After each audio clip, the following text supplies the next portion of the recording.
It's championship setting stage. It's a championship setting stage, rather. I'm not on this intro thing today. It is a championship setting stage. There we go. 8 races in the making, featuring long shots, dead heats. We've got it all this evening. Coming into Austria, Victor Miranda looks poised to claim a momentous pro title, while Paulo Gadai gets a leg up on Lawrence Zavadil, and Agustin Castro looks to lock up the top amateur honors. It all gets started now in Spielberg, Austria, at the virtual Red Bull Ring.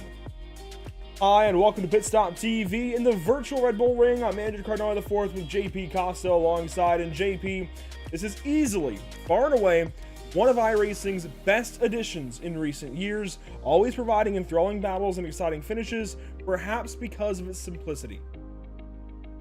The simple layout of this track, a lot of heavy braking zones, long straightaways, and fast corners really provide pretty much everything a driver is looking for. I guess this circuit could be a little bit more unforgiving with the runoff areas, but that being said, it allows drivers to have second and third chances when they do make a mistake, but it's still so much fun to drive around here, and I'm pretty sure all the drivers love it. This is a fantastic circuit. It looks great. It's flowing, it provides great battles, it's so fast, and it's so simple. Let's come on into the sim and take a look now, sim side, if you will, at the virtual Red Bull Ring in the iRacing.com sim. I'm just excited to be at, I think, an exciting, relatively simple track, JP, for the championship. I know we've had various schedules with various leagues over the course of our time at Pit Stop TV, but to have a more simple course like the Red Bull Ring, something that's easy to race on, something that, yes, it's still tricky, it still has its quirks, but is going to lend itself to, I think, the drivers making the difference. I'm excited. Yeah, me too. I love this circuit. I love the racing that this circuit provides. And for a championship setting finale, it really provides a lot of overtaking, and I guess that's what we really want. We want to see the driver that is defending the title to have to actually defend his position, throughout the race. And the driver who, well, is in second place, we want him to challenge and have a chance of not only beating the champion and whoever is winning, like the championship itself, leading the championship, there you go, but also winning the race. So this circuit is going to provide, obviously, turns 1, 3, and 4 are the main overtaking opportunities, Andrew. But, I mean, we saw previously, you can make up races, you can make overtakes pretty much in each and every single corner. And as these guys continue on through practice, with about 6.5 minutes to go in their session, they are lapping just behind the Ferrari Challenge lap record here, set by Michel Gauding in a, Ferrari 488 GT3 car. So we're moving. We're at the 130s and 131s, but it's certainly no Formula One car with Carlos Sainz taking, of course, the lap record in 2020. But we're still going quick, and I think that's what's going to be a big story today, is how quickly these cars are moving, and the pros are going to really show us the speeds, especially up into turn 2. I think that's a big passing opportunity. I guess it's turn 3, isn't it? Yeah, top of the hill, Remus there. Turn 3, technically. But it really feels like the second corner on the racetrack, and even down to turn 4. I think those are going to be your big passing opportunities, as already mentioned. The speeds into those zones. If we had speed traps, boy, I think they'd be lighting up throughout the course of the day. Let's take a look at our point standings. Let's save for now. Let's save the Pro and Pro-Am standings. We'll show that later on. Let's just talk about the amateur standings. Give them their moment to shine. This is how things look coming into race number 8 of 8. Agustin Castro with 10 points over Alex Persian. And if you recall back to Charlotte, race 6, when Agustin Castro got entangled with Ryan Kerr and had that big crash in the backstretch, that's what brought Alex Persian back into this fight. That's what brought Brian Zinn back towards this fight. And last race, 2 weeks ago at Road Atlanta, they each made decent inroads, but it was Agustin Castro right back on top of the series, showing why he is in this position, why he is ready to go win a championship. I really think Castro's got this, but it won't be without contest. Alex Persian sitting just behind Agustin on the practice boards, and Brian Zinn isn't all that far off. Yeah, it's difficult to rule against Castro, but Andrew, we have to remind ourselves, remember the first season we had of NARL? We thought, the championship was kind of settled, and then all of a sudden during the race, we had 2 championship swings, and then, a guy we didn't think was going to win ended up winning. So, it's likely that Agustin will win. but it's still very possible that Alex or Brian could steal that championship. Obviously, we're gonna find out during the race. A lot of things can happen, a lot of good things can happen, but also a lot of bad luck. And still, Andrew, apart from those three, we still have plenty of battles. You can see a two-way tie, well, a tie for 6th place, only 1 point between Todd Malik and Scott Angelo. A lot of positions are still up for grabs, and I'm pretty sure the drivers will definitely be fighting hard to move up in the table. Yeah, you have 4 drivers from 4th through 7th within just 3 points of each other. And on the right side of your screen, with the 11th through 20th range, you've got great battles over there as well. Miguel Cardozo and Teague Ashburn 1 point apart. Now, unfortunately, Teague will not be here, but they're at least close. They're at least close coming into tonight. Mike Braun and Armando Bejarron, they are tied. Brian Long and Andrew Rasmussen just 1 point apart. Even Pierre Thompson and Joshua Benjamin just 4 points apart down there, just inside that top 20. There's a lot yet to be sorted this evening at the virtual Red Bull Ring. A look at the schedule. This is how we got here through the course of the season. 8 races. As I said earlier on, Hockenheimring, and I still remember opening the season, JP, and with a complete bag of unknowns, not knowing what was going to happen, and it just all felt so shiny and so new. And by the time we got to Long Beach, I think we were properly into the series. We got used to things. Hungaroring, Spa, Charlotte, it all felt so good, such great racing. And now we're already here at the Red Bull Ring on April 19th, and it's about to end. Yeah, it's crazy how time flies, especially when we're having fun like this. You know, throughout all the races were so much fun. All the races provided interesting, obviously, fun and exciting battles. And yeah, it's sad that it's coming to an end, but it was so much fun, Andrew. You know, all the races. Charlotte, I think, was very fun. Road Atlanta, we all loved. Spa as well. I mean, we can talk good things about each and every single racetrack, each and every single round, and it's unfortunate that it's coming to an end. This could have been a 20 race season, and I wouldn't mind because they just make it so much fun. I hate to have the NASCAR, or at least U.S. kind of roval bias, but I think my favorite rounds out of this season have to be Daytona and Charlotte so far, and I'm hoping tonight that Red Bull Ring takes one of those top spots. I really am hoping that this place comes on through like it usually does and gives us one of those kind of classic races. If you go back to the GT3 race here just a few weeks ago with the North American Racing League, I think we got that. I think we got one of the all-time classic races in the North American Racing League so far. The points battles, the fuel battles, the battles on track, obviously, it was all just so good. You had big moments here and there. It was just a good day of racing, and I think we're on our way to having that again today. It's just a matter of how these drivers race, and I'm afraid that some might hold back, being that it's the last round. They don't know what's going to happen. Hoping that others step up to the plate and go out there and use this last race as an example, as an opportunity rather, to really show their stuff, show what they got. And in the case of Ryan Kerr, Agustin Castro, and Alex Persian, there is no holding back just yet. Let's take a look at some practice times. Agustin Castro, no surprise, championship leader up on top. Yeah, he's very close to, he's in second place, you can see, but less than a tenth of a second away from, well, not provisional pole, but yeah, you can see just how things are shaping up, Andrew. And yeah, Persian is right behind him. Diego Air as well, just 0.2 of a second behind Persian. So it's really close up at the top. Still a lot of things can change.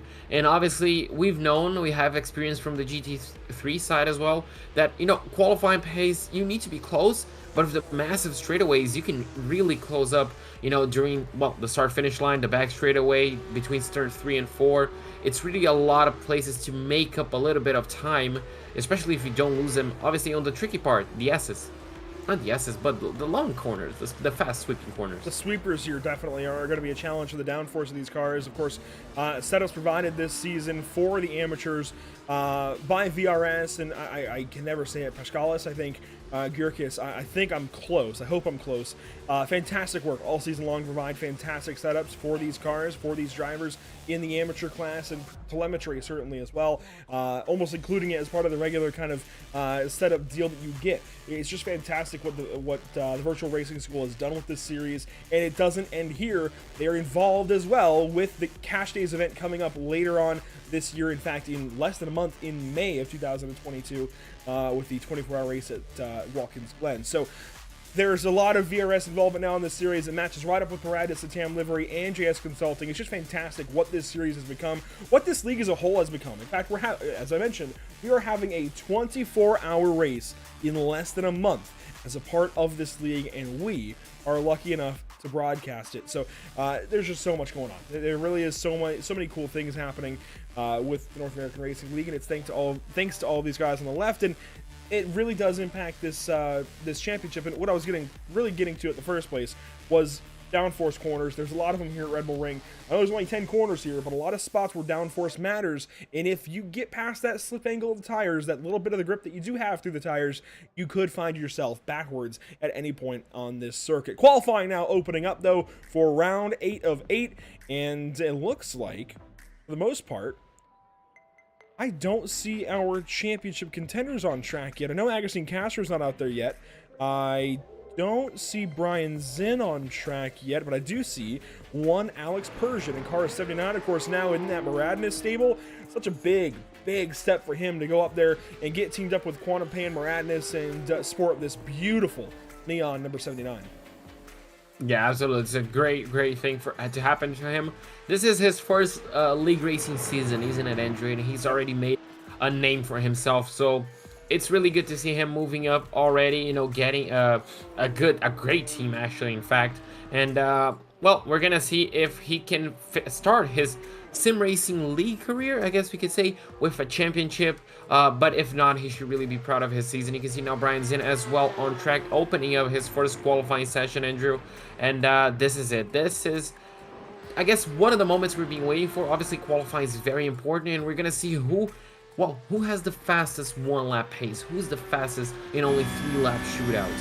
And then obviously on a race pace, everything changes. I know we're already talking a lot about Alex Berger and Agustin Castro, but let's not forget that Brian Zinn is just almost as much in this championship battle as Alex Persian, only 4 more points back of Alex. And if something happens to Agustin, the battle now becomes a 4-point battle between Persian and Zinn, and it can go literally either way. It does seem, so far through practice, that Alex Persian has a leg up, but we've seen Brian Zinn show up and perform before. In fact, he has won races in this series. I would not put it past car 23 to be good come race pace time and put down some flyers. And also, you're working with strategy just a little bit, right? You're trying to conserve your tires. That's a big thing of this, is you want to make sure your tires into the end with some grip. It's a 30-minute race, no pit stop. You've got to make sure your tires make it to the end within condition. And if you do, for some reason, run into some trouble, how you get through that trouble, I think managing adversity today is going to be big for each of these 3 championship contenders in this amateur division. Yeah, absolutely. Racecraft will be essential for them, so they really need to be on top of their game. No mistakes are going to be allowed today because it's all on the line for them. You can see now the number 014, Agustin Castro, making his way, it looks like, through turns number 3, and I don't think he has opened his lap yet, Andrew. You can confirm that for me, but you can see already Alex Persian, 131.215. That's the time everyone has to chase, and, well, he's setting the benchmark already. Already out there faster than everybody else's turn to time, including Brian Zinn, who is already nearly a second off of Persian's pace. It's not looking great for car 23 right now, but again, we've still got 30 minutes of racing even after this qualifying session, and this qualifying session still has 6 minutes and change to go. We don't know yet what's going to happen. It looks like, again, Agustin Castro might have this championship where he wants it.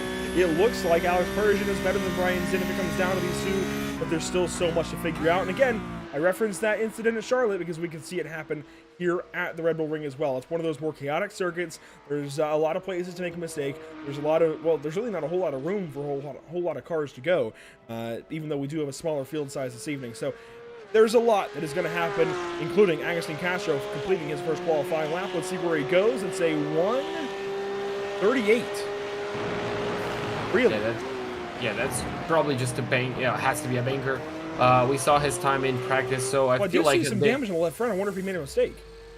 Maybe hitting a few of those sausage curves, but on the left-hand side is the damage. Interesting, but we're gonna have to wait and see on the end of the second lap to see how close he's going to be to the provisional pole time. Currently, as we mentioned, almost 7 seconds away. You see now Aubrey Kundal finishing up his lap. You can see Persian actually improves quite a bit to a 131.1, so 2 laps for 2, Andrew. He now on his final timed lap, Kondo as well, finishing up only 2.5 tenths of a second behind provisional pole. Can he improve on his time? He runs a bit too wide, and that might invalidate his time.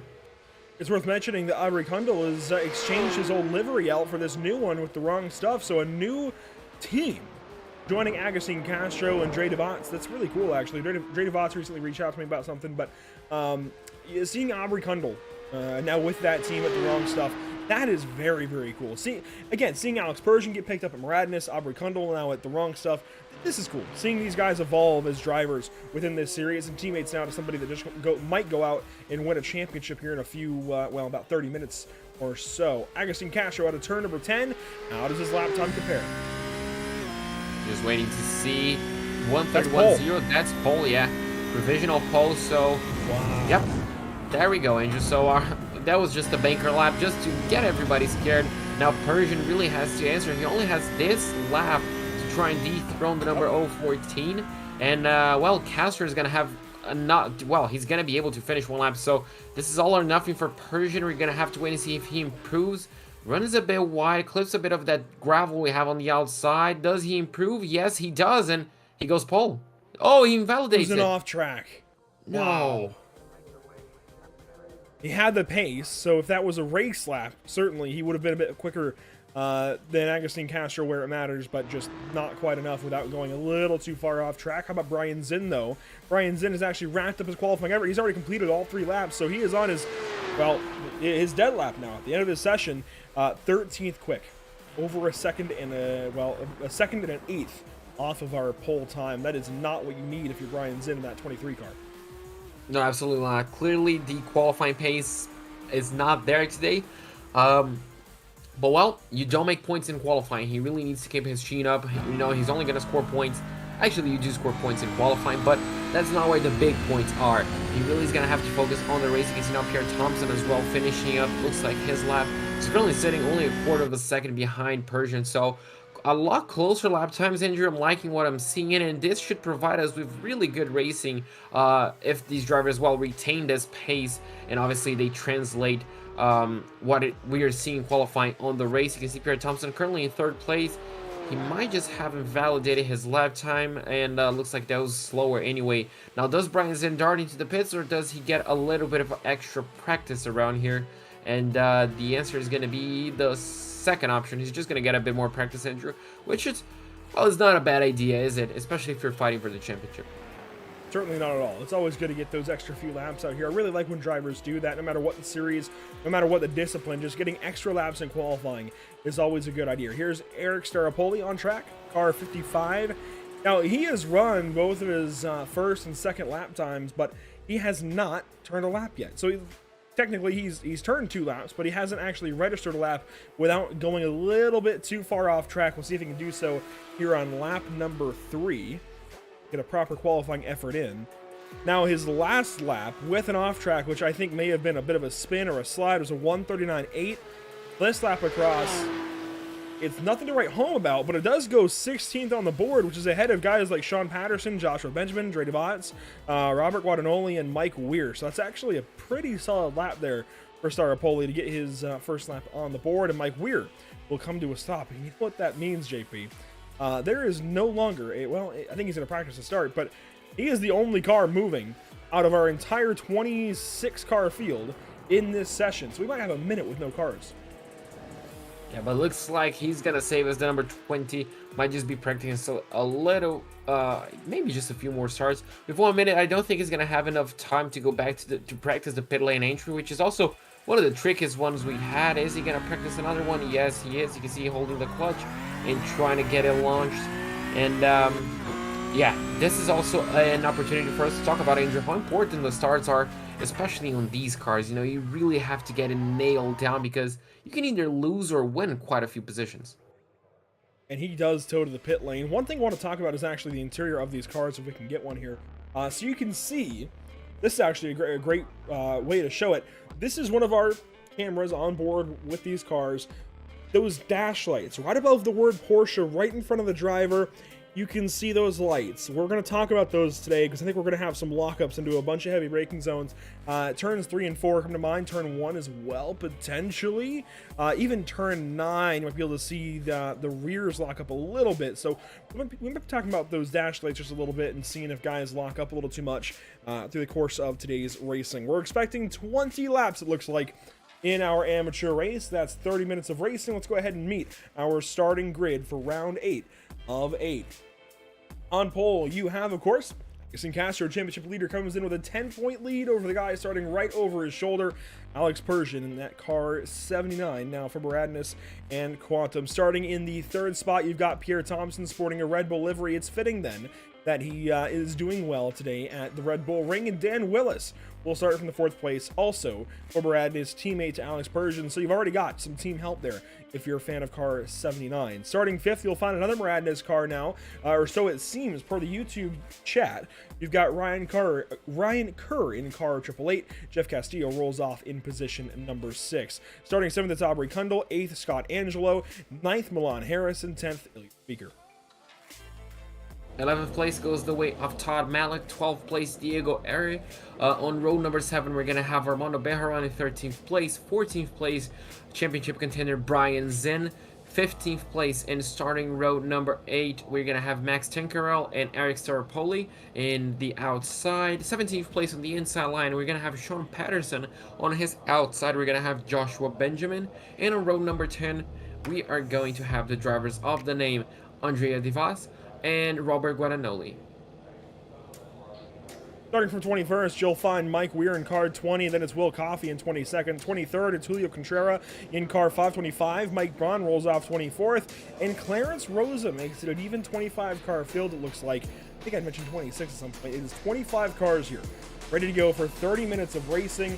I'm surprised that we are not starting yet. I'm surprised we haven't hit the grid lights here. But while we have this moment, the weather for today's race, at least the amateur race, 70.3 degrees in the air, 73 dead on for the track, and winds out of the southeast at about 9 miles per hour. Red lights are on, waiting on green lights now atop the flag stand, and we are racing in Austria.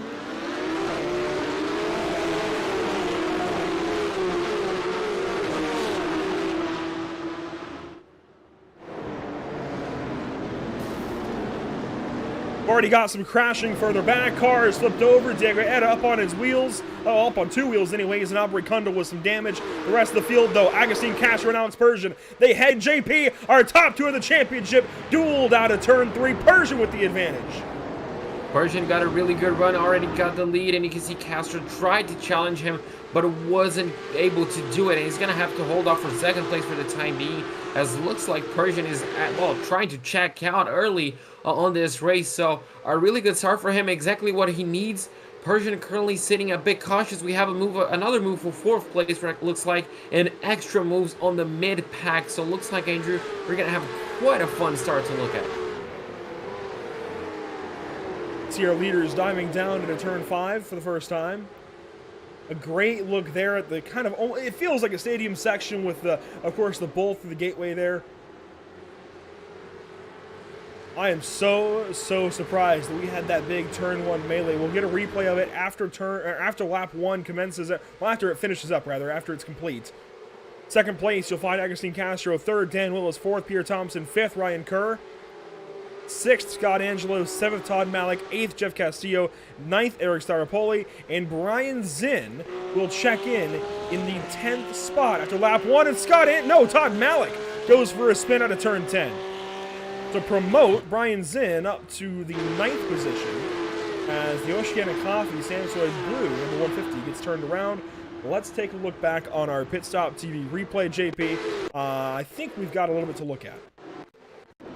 Yeah, we got quite a few instances, I guess you can say, quite a few moves exactly to see what happened. And we're now going to take a look at the number 77, and we might just look at what happened down into turn number 1. Obviously, Andrew, quite a difficult corner, especially on the start of the race. A lot of people battling for position, and you can see around here. Oh, was it just? Oh, it was started before him, so he got collected. Oh no. Let's get him to look back at this, and See exactly where this all kind of starts. And I also want to see the start of this race because Alex Persian got a fantastic hole shot. I didn't quite notice it at first. Look at that hole shot off the grid. Gets rolling very quickly. A fantastic start for car 79. Rolls up to the hill, and something happens with Kundal on the outside of the corner here. Fired back a few rows. Contact, it looks like. Didn't quite catch the number. Yeah, just a bit of contact, and unfortunately, yeah, no avoiding that if you wanted to stay on the racing course. And you can see, oh, even more. They were sideways sandwiching each other, and they continued on. They were carrying each other. You can see a few drivers locking up their brakes to avoid contact. So that's going to explain a bit of the separation we saw between the groups. But, wow. And it wasn't quite Ilya Speaker. It was one of the other Rockefeller racing cars that made contact there with Kundal to get that started. But look at this sandwich. Oh, like, they got sandwiched 3 wide. Two cars were sideways, and they just got off each other and kept going. I've never seen that before. Well, they should really count their cards. Yeah, I was really lucky for all of them to keep pointing at the same direction. And, well, that was something, Andrew. I think this is the first time I've seen that happening. Yeah, same, definitely. I've never seen that before on iRacing, or real racing for that matter. Up front, Alex Persian, your race leader for Radness, but he's going to need a lot more than this, JP. He can't just beat Agustin Castro by 1 position. He's going to need at least a few spots in between. I would say at least, I think 8, and that's pending bonus points. He's going to need quite a few spots between he and car 014. Yeah, absolutely. He's doing everything he can. Now he needs the help not only from his teammate, right behind. Oh, well, his teammate just went for a spin. Dan Willis. Wow, that was the quickest curse I've ever thrown at someone. And unfortunately for Willis, and unfortunately for Persian as well, that's really going to cost him. And yeah, he's going to rejoin in 10th place, looks like, if he doesn't lose any other positions. But wow, a mistake on the exit of the, well, Sector 2. I don't think we've seen that so often. I'm pretty sure he just clipped the gravel on the exit. Don't worry, you're not the only one cursing car 127 and Dan Willis. Joshua Chipling chimed in on the chat, and immediately, well, Dan went for a spin. Let's check this out from the blimp cam. See what happens here to Dan. I think I'm with you. I think he just catches some gravel on exit potentially, and oh, he got loose on the curbing. Didn't even get out to the gravel. That's, wow.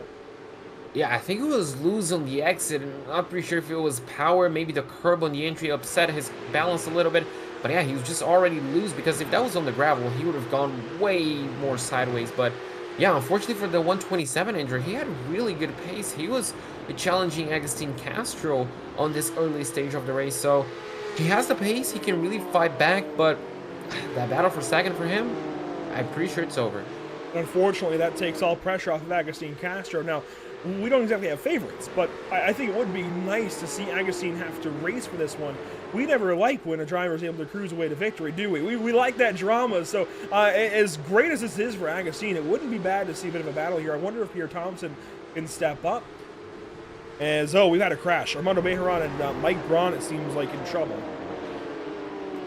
And this is, oh, on the exit of turn 4, looks like. And yeah, we saw quite a few incidents on the exit of turn 4 on the GT3 side. I'm not quite sure if you remember, Andrew, but looks like a bit more of the same. You can see 2 rows of cars going side by side. And I wonder, is it going to be contact, or is he just going to drive a bit too wide? He doesn't hit the gravel on the outside, so, oh, just ahead of him, you can see it. Wow. That was on board with Mike Braun, who went off into the dirt to miss the spun Armando Bejaran, who you can see up in the distance went around. Good catch there by Mike Braun, not to hit anything, and honestly, even by Armando Bejaran to stop where he did, just far enough out of the way not to cause any further issue. Poli now losing time. He's got some damage. We don't have a replay here, but you can see that hoppy car 55 has definitely taken some kind of hit somewhere. Yeah, unfortunately for him, he's going to be carrying a bit of damage, and Andrew, this has to be one of the worst courses, one of the worst race tracks to have a bit of aero damage. Really going to cost you a lot, as we have, looks like an interesting battle for position right here. Look at this. And this is up for third. Ryan Kerr just went on by Pierre Thompson, who drops down a spot to 4th place now, just ahead of Scott Angelo. Jeff Castillo 2.5 seconds back. So already the top 10 very spread out, over 13 seconds between them. And it's very much worth mentioning that Will Coffey did not qualify, started in the back 4 cars, and is up to 10th. Yeah, he's doing a fantastic comeback race as well. Let's not talk about him too much, Andrew. Our curse, well, seems to be working, and he's doing really well today. And that's all I'm going to mention to him. Well done. And yeah, looking back, the lead as well. The gap is really coming down, and, well, that's our answer to why. Agustin Castro using draft here. We talked so much about fuel savings in the draft especially. I think Agustin's got that one figured out, except, oh wait, we don't need to save fuel in this series, do we? So he's just, at this point, saving the tires, if anything. Fuel not a concern for these guys. It's just a 30-minute race. It is the GT3 races. We have the 40-minute race with the fuel stop. Agustin just needs to do exactly what he's doing. Just sit here, be in the mind of Alex Persian, remind him that Agustin is the champion. Well, at this rate. Yeah, and you touched on a really good point. I like the fact that they don't have to save fuel. They don't have to think about strategy too much. It's just applying pressure and going for it. And that's exactly what Castro is doing. You can see Persian, small mistakes like that, just missing a little bit of the apex. That's really going to add up, and it's really going to bring that 014 back into contention to battle. He was not happy, I'm pretty sure, after losing the position on the start line. And he definitely wants it back, Andrew, and he wants it back quickly. So Persian really needs to start hitting those apexes a little bit more, you know, I guess a little bit more beautiful, because he's losing quite a bit of time. And the number 014, well, he's not going to take any prisoners. You can see Ryan Kerr in the distance coming out of turn 8 behind these guys.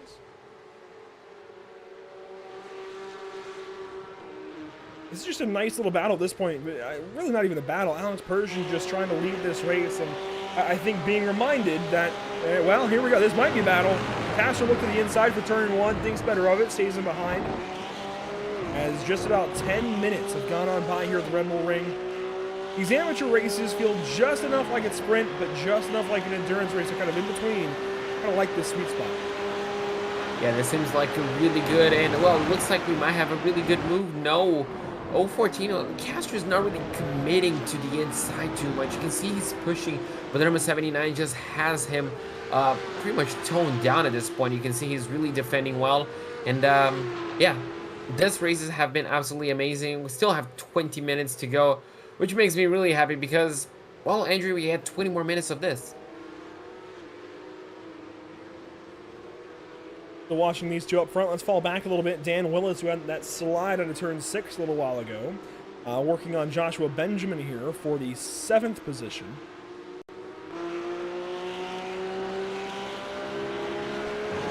Now Willis started up front. He was 3rd in the early goings and just had that slide, caught it, got back onto the racetrack, fell back, I think, just outside of the top 10 or just inside the top 10, and is now working his way back through. If he can get this 7th spot, he won't be too far back of Brian Zinn or even Jeff Castillo, so I think a top 5 could still be in order for Danny Wilson. Oh, absolutely. If you think about it, even a top 4, because Con Angelo is only 0.4 of a second ahead of Castillo, so it's really the top 4 still up for grabs, and we'll never know. If someone makes a mistake up ahead, there's still a lot of positions to be made, maybe even a podium. So the number 23 didn't have the best of qualifyings. Andrew, he still has a lot of positions that he can make, and obviously 4th place is just right there. And this battle is still not going anywhere. You can see Castro closing in, not close enough to make a move in turn 3 right here, but who knows, maybe on the exit, trying to get the better of it. You can really see those front tires turning. Persian kind of getting squirrely a little bit on the exit, but it's just enough to keep him back. Persian hangs on there. Dan Willis will go on by Joshua Benjamin there in turn 3, gets that spot away for 7th, but it's not over just yet. Benjamin trying to square him back up, potentially for turn 4, getting that draft now, and will lift and fall back in behind. I think Joshua realizing that Dan caught him for a reason. He's just a little faster right now. It's worth mentioning, I know we've got some Diego Eda fans out in the chat. He had a big accident on lap number 1 involved with Aubrey Kundal and some others. He is mired in 13th spot, which I say mired, but honestly, JP, that's staggering. That is amazing for how much damage that car has, and the fact that he was on 2 wheels in turn 1. Yeah, absolutely. You can just see how much damage that car has sustained, and he was as low as 24th at the start. He's worked his way back up. Yeah, you can just see how much effort he's putting in, and yeah, that's definitely not helping him on the corners. That's definitely not helping him in the top speed aspect.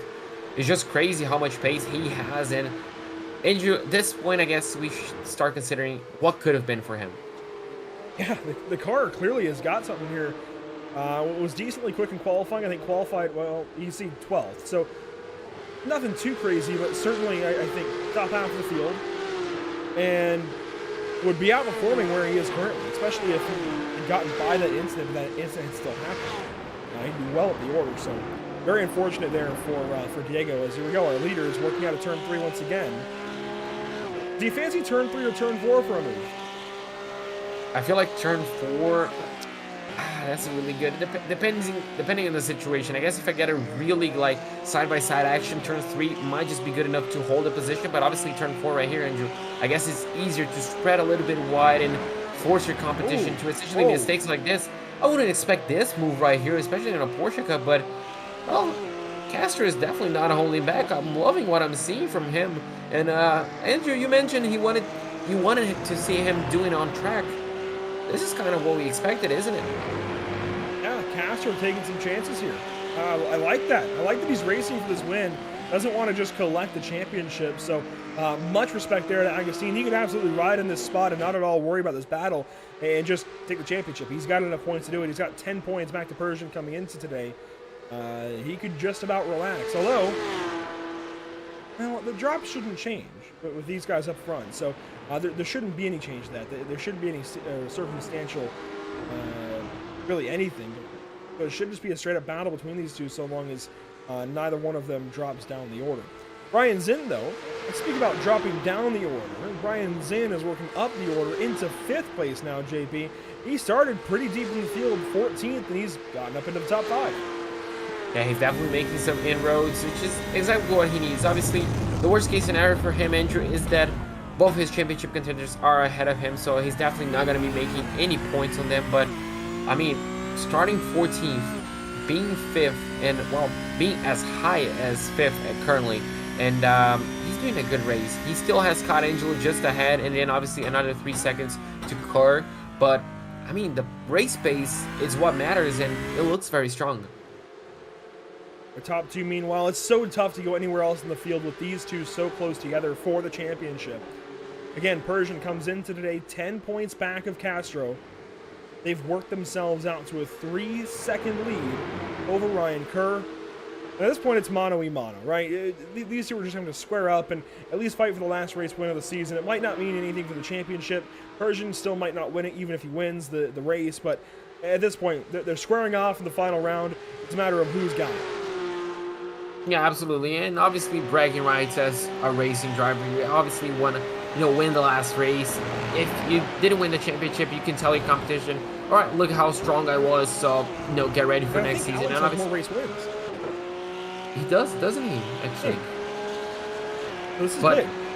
Yeah, this is big, and this battle is going to be bigger here as well. You can see Agustin Castro really closing in. This time going to be forced to go the outside, so on exit, that's where he might be dangerous. Look at him taking a wider line, trying to cut back in, but looks like, again, Persian just has the better of him defending so far. So, the number 79, Andrew, doing a fantastic job defending, and he has been doing that for nearly 10 minutes already. Further back, there's a great battle with Pierre Thompson. Well, not anymore. Thompson around out of turn 3. Perfect timing there. For us, anyways, not so much for him as he goes around. Was in a battle with Will Coffey, and, well, that battle has been sorted. Will Coffey takes the 9th position, and Pierre drops down to 10th. There isn't much else happening in the top 10, but there is Milan Harris and Max Tankerell side by side just behind those guys. This is for 11th. Milan Harris gives up that spot. Tankerell takes it, and Dre Devant just behind these guys for 13th.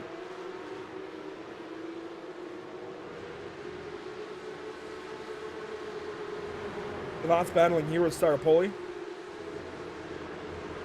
Further back, you'll find Speaker, then Kundal, Weir, Malik. This is a good look at some of the midfield. Yeah, it's a good battle, and I like seeing these battles as well. They're often quite close, especially around here. We're going to see a move maybe into the final sequence of corners. Yes, we will. And this is not something we used to see any series, but it's nice to see drivers risking it, and well, they both make it through safely, Andrew. But yeah, I mean, who doesn't love a good what is it, a midfield scrap battle? I guess that's what the name of it. But we also love the battles for the lead, and you can see once again Persian just defending beautifully and getting a better exit. Currently Castro, I don't think he has any response to this. Like for a moment, maybe Kunda was in some trouble, but he continues on. As far as our two leaders, as we get closer down, I mean, we're already inside of the back half of the race, 12 minutes to go.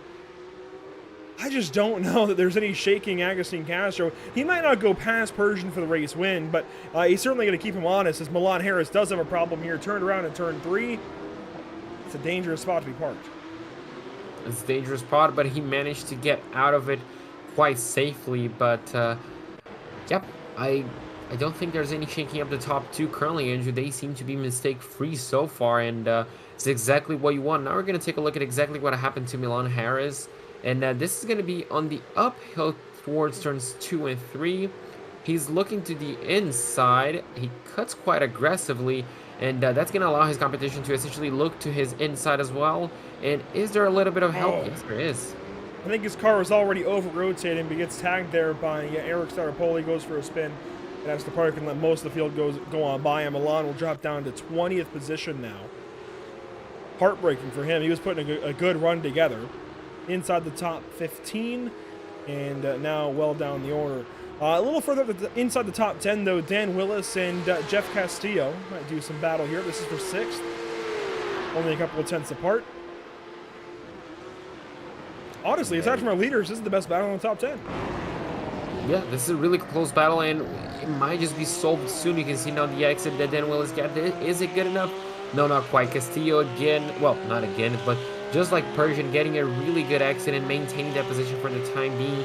And the slipstream down towards turn 4, Angel, looks like it's not that strong, but you can see when you go defensive like this, you're really going to be compromising your exit. And, well, that's just exactly what happened. Dan Willis just going to get a better exit, and he might just have this position where are they going to battle it out side by side. Yeah, Castillo not giving out too easy, even missing a little bit. They're going to go make a little bit of contact. But the number 127 has the inside line and has that position. Bravo, Dan Willis in that battle. That was a good move to get on by Jeff Castillo for 6th. Now he'll be able to run down Brian Zinn, or at least give it a shot. Zinn works in a turn number 9. And Brian feels like today, unfortunately, kind of the other championship competitor. He was good most of the season, had a couple of off weeks, and I think that's what really hurt him.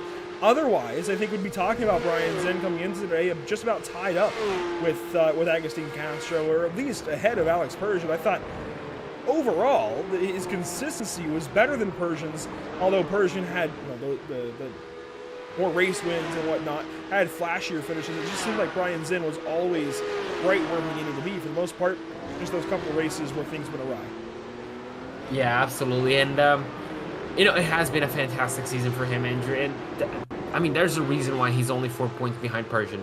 There's a reason why he's only 14 points behind Castro. It has been a great season. He has put up some great results, amazing pace throughout. But yeah, unfortunately, it looks like it's not going his way. But still, a 3rd place in a championship where you have the number 79 of Alex Persian and the number 014 of Agustin Castro is still something to be very proud of. Zinn working into turn 6.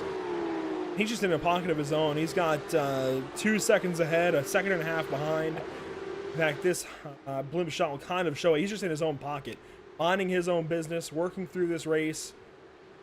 At this point, a solid lock as well for a 3rd place in the championship. And in a series like this, that's perfectly impressive. As here we go, our leaders up front, they're starting to space out again. I think Agustin might have worn his tires out a little bit, trying to save him to the end.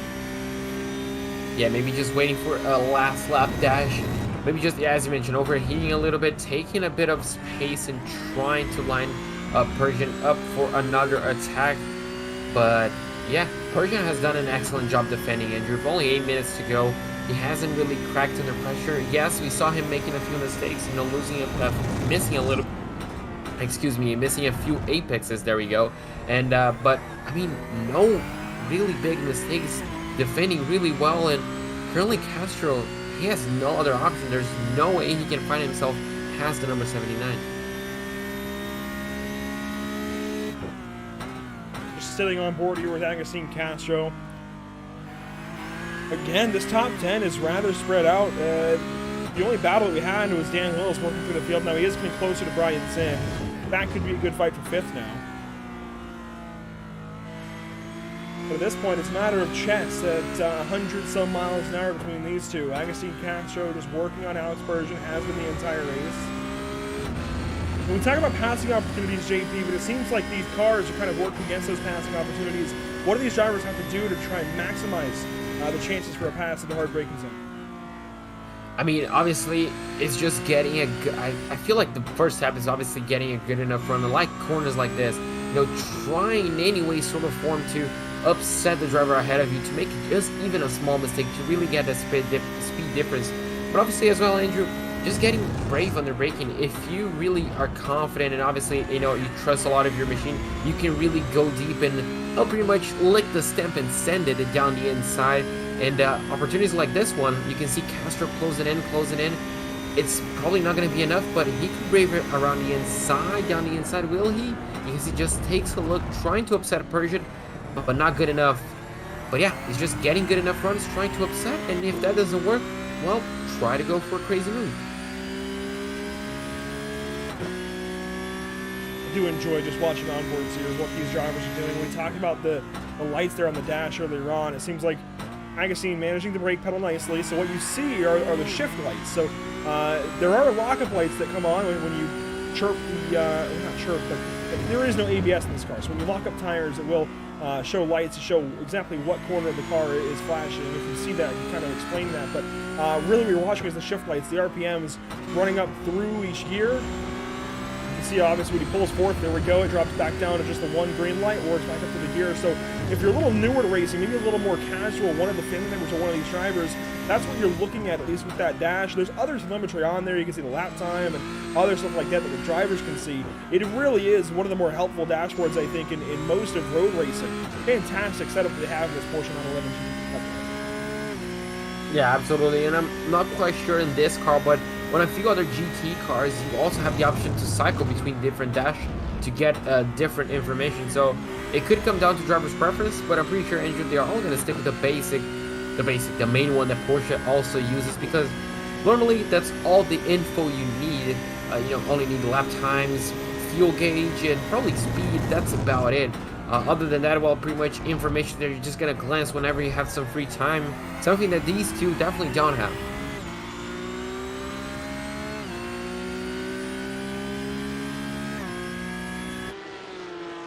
So, as we get down to the last 5 minutes here, JP, it's one of the quieter races we've had this season. I know we talk about Red Bull Ring being exciting, being chaotic, and producing classic races, but it just hasn't been that today. Do you think it's tires? Do you think it's setup? I mean, you think it's just the championship? These guys not really racing all that hard, knowing where they are in the championship standings, and really just leaving things to Alex and Agustin? It could be a mixture of pretty much everything. Track conditions, obviously running the same setup on the same car is really going to make things a little bit difficult, but we've ran that throughout the season, and on a track like this, it's kind of weird to say because, as you mentioned, we haven't seen the odd race out, but obviously being the finale, drivers might just be taking it a little bit easier to finish off the championship. But obviously drivers like, really Dan Willis, we haven't seen him, being too cautious. And yeah, it's just, I don't know, it's something weird about this race. It's exciting because we have a lot of overtakes happening and we have quite a bit of tension between the top two, but not the excitement we've had over the past 7 races. There we go, nice little battle up to turn number 1. Brian Zinn hangs on to that spot for now, but do you think he has that spot so when they get to turn 3? I'm not so sure. Dan Willis setting up for a beautiful pass potentially up to the 3rd corner. What can he do with the Muradness Porsche? He's going to look to the left side. Brian leaving just enough room there to the outside, and Dan will take it. That's up now for the crossover, and it's not going to be enough, at least not in turn 3. What I'm not, turn 4. Yeah, what I'm not seeing is drivers trying to brave it around the outside of 3. A lot of drivers are, just relying on the exit, and that's not working at all. So, yeah, with 3 minutes to go, it's going to be a mental note to try maybe brave it around the outside because drivers are going alongside him, alongside each other during the braking zone. So it's just a matter, I guess, just not consistency. What the word I'm looking for is just, being brave, trying to trust your car and the tires. Obviously, after you ran for over 30 minutes, nearly 30 minutes, when you're the last 3 minutes of the race, the tires are gonna be a little bit shot, but I mean, we need that confidence. They need that confidence if they want to make a few moves. And we all wonder, Andrew, does the 014 has a little bit of extra confidence to maybe brave under a braking zone? We'll find out. You can see these guys working up to turn number 1. You can see the line of cars behind them. They exit that first corner and popping that sausage curb on the exit. I think that's where these guys are getting their left front damage. Yeah, maybe. That's the only... There, and on the exit of 3 as well, there we have a bit of those yellow curbs, but you can see now, once again, Agustin Castro, and tried to brave it around the outside, Andrew, and something different we've seen, but unfortunately, didn't work again. He took a shot, certainly, as I think Dan Willis tried maybe setting up for as well, but not able to do it. We're on lap 19 of 20. We expect only one more lap after this. We're looking at final opportunities, really, for Agustin Castro if he wants to claim this last race win. For Dan Willis as well, if he wants to make it back into the top 5 in his early slide. And really, for anybody else as well, there's no battle close for 10th. You've got your 2 battles, really, 1st and 2nd, and 5th and 6th, at least in the top 10. Jay Devantz and Max Tankerell, they're decently close. You can see them working out of turn 3 up to turn number 4 now. Ilya Speaker in that line as well. So 3 cars here for 11th, 12th, and 13th spot. Well further back as actually Dan Willis makes a pass to Brian Zinn, and Brian Zinn, he doesn't just get past, he goes for a slide. I think it might have been contact. We'll have to review that after the end of the race. And the hard work, well, unfortunately, it's going to not really be that efficient, but you can see Dan Willis and Jeff Castillo going side by side through the final corner as well. The number 127 gets the advantage. And I wonder, Andrew, with that little bit of, with this battle we just watched, I wonder if that was a bit of contact between those two. But look at this too. Castro really waiting for the last moment to attack. And on the final lap of the race, he's going to go side by side of Persian. He's going to make a little bit of contact. He's going to lock up. And that might just do it for the race. I think that's it. And Agustin Castro now almost 6/10 back of Alex Persian. I don't know what he can do at this point. That contact in turn 3, just enough to give Persian a good run, but you can see Castro got a good run being further back, at least got momentum up by turn 4, made some time back up, and it is the white flag lap presented by Whiplash SimCams, the final lap in the Amateur Series here, the North American Racing League Porsche Cup season.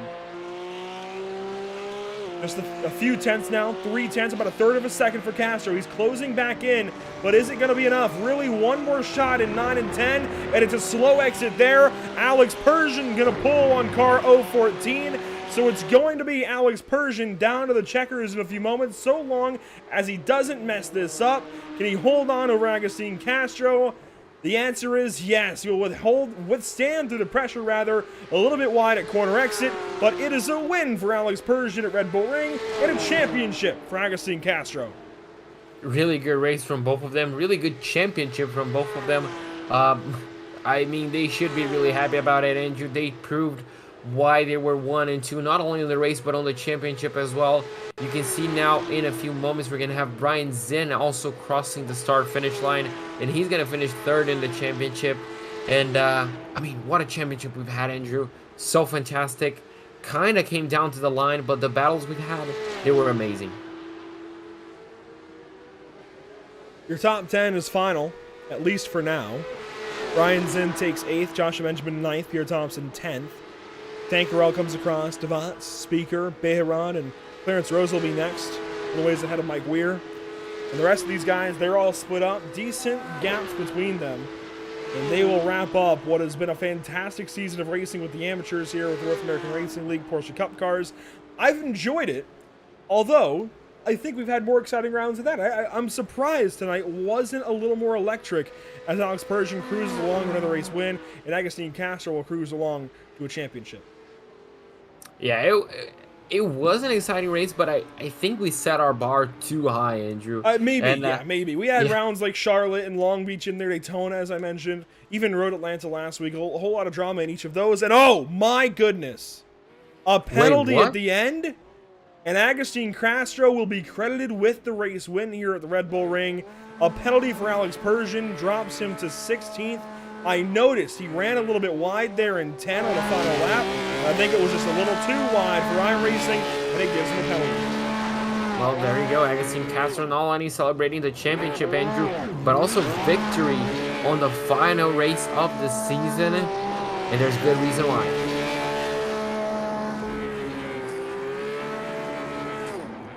So Castro burns it down in Austria. He'll be joined, it looks like, by Tankerel. And what a season as well for the Wrong Stuff. That team has just done a fantastic job. They were strong all season long. Guys like Dre DeVance along with them, adding in Aubrey Kundal. Mike Weir, I believe, in that team as well. Just fantastic all season long. And Agustin Castro driving them along to a championship here in the amateur division of the North American Racing League Porsche Cup Series. We will await an interview. Now, drivers, if you're out there, you've got to be quick. We're only looking for Agustin here if we can get him, but you have to be quick. So Agustin, if you're out there, we have another race coming up. As much as we love burnouts, we do have to be relatively quick with these guys. And we'll see what he does. But while he works on getting us, getting into the booth here, JP, let's go ahead and look through our unofficial race results. And Agustin Castro, he's going to end up taking the win on the final race of the season. Well, 6 seconds clear of Ryan Kerr, who's going to end up finishing in second place. Scott Angelo is going to be crowned with the final step of the podium ahead of Dan Willis. Jeff Castillo is going to finish in 5th place ahead of William Coffey. Andrew, 6th place for him. Brian Zinn is going to finish in 7th place ahead of Joshua Benjamin. Pierre Thompson in 9th, and Max Tinkerall in 10th place. Finishing 11th, you'll find car 12, Dre DeVance there, ahead of Ilya Speaker. Then it's Armando Bejarano at 13th, Clarence Rosa 14th, and Mike Weir 15th. And to be clear on the Alex Persian penalty, that is not admin decided. That is automatic from iRacing. If you get too many incidents, it is a drive-through penalty, or, in this case, time added to your finishing results. So that is not at all an admin control penalty. 17th you'll find Diego Eda. It's 18th for Mike Braun. Todd Malik goes 19th, and Aubrey Kundal wraps up your top 20. 21st place goes to Milan Harris ahead of Eric Starapoli. Robert Guardinoli is going to finish in 23rd. He's going to be the last driver to finish on the lead lap. 13 laps down, we're going to have Sean Patterson in 24th. And Julio Fernandez Contreras is going to finish 25th place and 21 laps down. And I don't think Contreras ever turned the lap today, unfortunately. So not really getting his way onto the results in the way that he would have wanted. But let's go ahead and see if we can find that spot in time where Brian Zinn was passed up. I think this might be a little bit after it, so we'll go a little further back. I say passed up, more like there was absolutely some kind of incident here with Dan Willis, and I think we've just gone ahead and found it. It looks like Agustin Castro has not made it into the booth just yet. We'll give him an extra moment or two. But this is the issue for Brian Zinn and Dan Willis. Mostly Brian Zinn. So we're going to see exactly what happened. This is down in turn number 4. Both exiting, both still pointing in the same direction. And I'm pretty sure, Andrew, this happened on the second part of this infield course. You can see right here, this first part, there's still going to be 1, 2. And nothing's gonna happen, but it's gonna be around here. So I wonder if that was a bit of contact. Oh boy, what a lunge. Yes, it was. Oh, that was a bit over optimistic. And I don't think it was even necessarily intended to be a lunge. I think Zinn might have checked up a little bit early, but passing car is still responsible. Let's watch this from one more angle. That being the onward. Agustin Castro is alongside. We'll watch this real quick. Contact there. Still as the passing car, going to make sure you don't make that contact. But JP, let's quickly try and get our race winner in. Agustin Castro, I say race winner, more than just race winner, championship winner, car 014 for the Wrong Stuff. So Agustin, now officially we can crown you the not only the race winner, but the champion as well. How does that feel? Oh, it's amazing. I don't know what to say. I finished the race thinking that I got P2, and then my team told me that I won the race, and I was like, what? It was crazy. And how difficult was it to overtake around this track? We saw you putting plenty of moves, but none of them seemed to stick. Yeah, person holds the pressure pretty well, and this track is very difficult to pass. I tried a lot of times, but I couldn't. So yeah, that's all. And how do you reflect on your overall season, looking back at it now? Anything you would have done differently? Anything you look back on? Yeah, I'm a bit sad about 2 races that I get a bad performance, but overall it was good for me. And what can we expect from you in the future? Any other leagues? Maybe even a promotion to the Pro-Am side of things? Yeah, I wanna race on Pro IM, and yeah, I don't know. I like this championship from NARL, so yeah, I don't know. Yeah, absolutely. And with that being said, Agustin, I mean, I don't think there's any other words but to congratulate you on the championship and obviously on the race win as well. Thank you. I'm gonna let you, well, just enjoy not only of yourself but your family and your teammates as well. I'm pretty sure you're all very happy about the results, and hopefully we can see you in the future.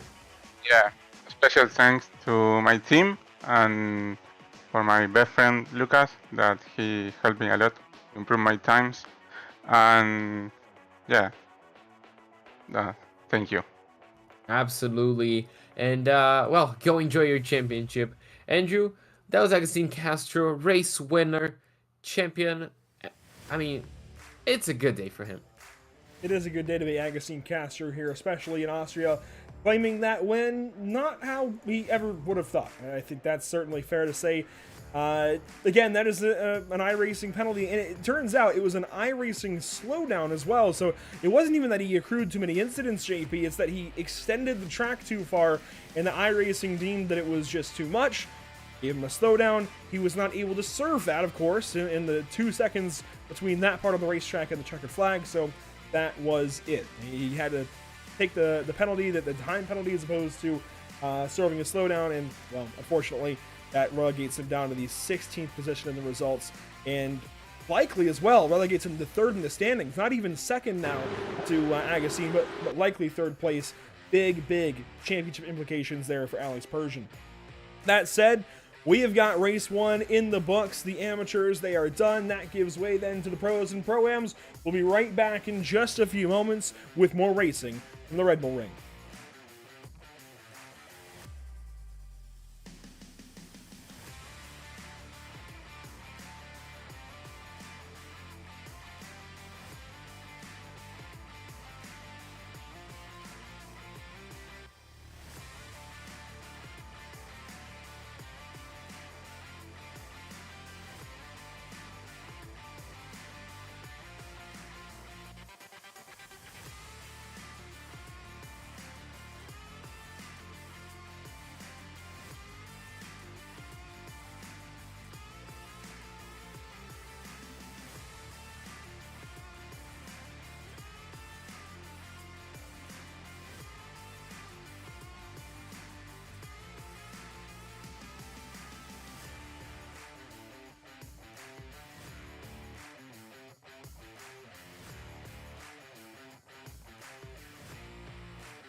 This is it for the pros and pro-ams of the North American Racing League. We've just seen a 30-minute amateur race as a warm-up to what we might see for 50 minutes. A pit stop, though, being added in along with those extra 20 minutes of racing, and one heck of a championship battle. Let's get straight into the sim. Let's get right down to it here, JP. There is a lot to talk about. There is a big time lot to talk about with this championship battle.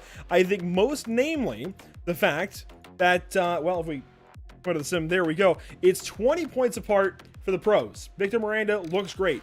But if you look at the pro-ams, things change up just a little bit. Paul Gadai takes over the lead from Lauren Zavadil after last race at Road Atlanta 2 weeks ago. And now, I don't think Rafael Bonifacio has a chance necessarily of getting up there for the championship or even for second, but if something were to happen, he is next in line. Brady Lubenow, he's out of the fight. It comes down to Victor Miranda or Luke Kraus and Paulo Gadai or Lauren Zavadil, realistically. Yeah, it's crazy to see. Obviously, that 20-point gap between Victor and Luke, it's quite big. But Andrew, I guess all eyes are going to be on this championship battle, the Pro-Am. 2 points. It's essentially who finishes ahead of each other. This is going to be a battle essentially to the line. It's going to be crazy to see who's going to come out on top. Obviously, everything's going to start in qualifying, but still, it's going to be crazy. Obviously, we shouldn't really not say a lot about other drivers. We still have Matthew Dench and Mikael Rudebusch both tied up for points. Samson only 6 points behind them. And, well, they're all only 10 points behind Fabio Zamperlini. It's still very close, and on the Pro-Am side as well, we have quite a few drivers close on points, so a lot up for grabs tonight.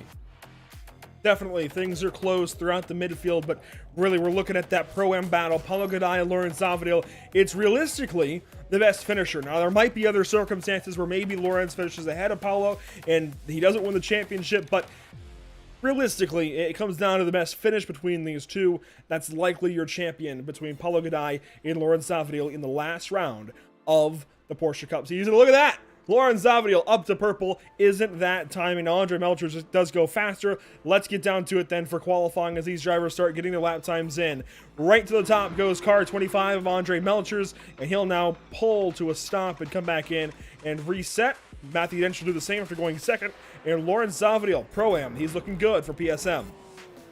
Yeah, he's looking good. He's doing everything he needs, Andrew, and that's the same we mentioned on the amateur side. You know, just get qualifying out of the way, try to get a good lap, and his lap currently is excellent. He's, what, nearly half a second, around 14ths of a second ahead of his closest competitors, Curtis Jones. Now we're taking a look at the number 17 of Victor Miranda. Has put an incredible season, Andrew.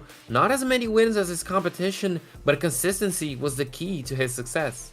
Who needs to win races when you're going to win a championship, right? He's got 20 points back to Luke Kraus, and Luke Kraus is faster. In fact, he's one of the top world record holders at Red Bull Ring in a Porsche Cup car, but that doesn't win races, and it certainly doesn't put the previous 7 races together for Luke. He's 20 points back. It's not been the season he's wanted. It's going to take a whole lot this evening if Luke wants to win this championship. It's not going to be any kind of layup. Yeah, it's really going to take a lot of effort and quite a bit of luck if we're being honest, but it's still very much possible that it will happen. The number 34 is still in contention, but yeah, it's all going to start in qualifying, Andrew, and currently being half a second away from pole. That's not what he needs. Currently in 5th place as well, very far away from where he needs to be to have a chance. We're going to have to wait and see if he improves in. What lap time does the number 17 post on his first outing? It's going to be a 125.5, and that's, well, 6th place. The 129s for these guys looks like will be as far as they go. 129.4 so far for Andre Melchers. And hey, how about Giuliano Romagnolo, Stu out there going pretty quick as well. He's up to second quick, just, less than 1/100th of a second off a pole. And even Lawrence Zavadil has brought out all the stops. He's not worried about a promotion last minute. He's out here just trying to go fast, and he is fast. 3rd place so far. Yeah, 3rd place. I mean, he's on the same 10th, on the same half a 10th as Melcher, so a really good qualifying so far. Paulo Gadai, Andrew, 17ths of a second. This is worrying for him. Yeah. He's in 15th place. It's the competition. You know what, though? I think Paulo is a bit faster in race pace. He seems to have that together, doesn't make many mistakes, and drives through the field. If memory serves me correctly, he does this a lot, at least in the Porsche Cup cars, works through the field. So I'm not too concerned, especially with pit stops and a whole lot of off tracks being very common here. I'm not too concerned yet for Paulo Godai, but I am alarmed maybe. I mean, 12 places is a lot. Yes, It's a lot of yes, positions to make, especially on a field like this. I mean, if you consider he's gonna have, yeah. Lawrence So, all right, make Savaniel. that 14. Make Wow. that 14 By places. So, by a 10th and a quarter. He's up there by an 1/8 of a second over Andre Melchers. this is really, really good qualifying. Wow. I mean, he saved the best for last, quite literally. And yeah, now he has made Paulo's life a whole lot more difficult. If you recall back in the GT3 side of things, Paulo ended up going for a different strategy, just trying to stretch it out and pushing a little bit. We're going to have to see how that works out. Spencer Kostowicz looks like he's going to be finishing up. Looks like he's only his first lap so far. So leaving for the last part of qualifying his his attempt to get on pole, and we're going to have to see how he does. Nick Ludicky, his teammate, only in 13th spot. I would have expected a better qualifying effort out of Nick, but a little behind the mark today. Brady Lubinow checking into the top 10. He's third in the standings. And only 1/1000th of a second off of his teammate of Daniel J. Thomas. How about that for those two? And here we go. Kostowicz across the line for... Does he finally put a lap down? Yes, and he goes 14th. So just behind his teammate of Nick Ludicky. They should share a row unless somebody changes things up on him. Manuel Scully in car 24 back here in 22nd spot for Juncos Esports. We'll work around turns 9 and 10 here and see what he can do. In the final corner of the racetrack, clipping a little bit of that yellow sausage curb and powering through the line. Currently he sits on his best lap time is a 1:30.7. He improves by over half a second, and he's gonna move up, quite a few positions.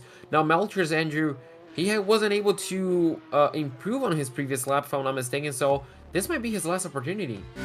That it is. This is lap number 3 for driver 25. Really nobody else on the racetrack aside from Kostowicz trying to finish up his final lap. He's on lap 3 as well.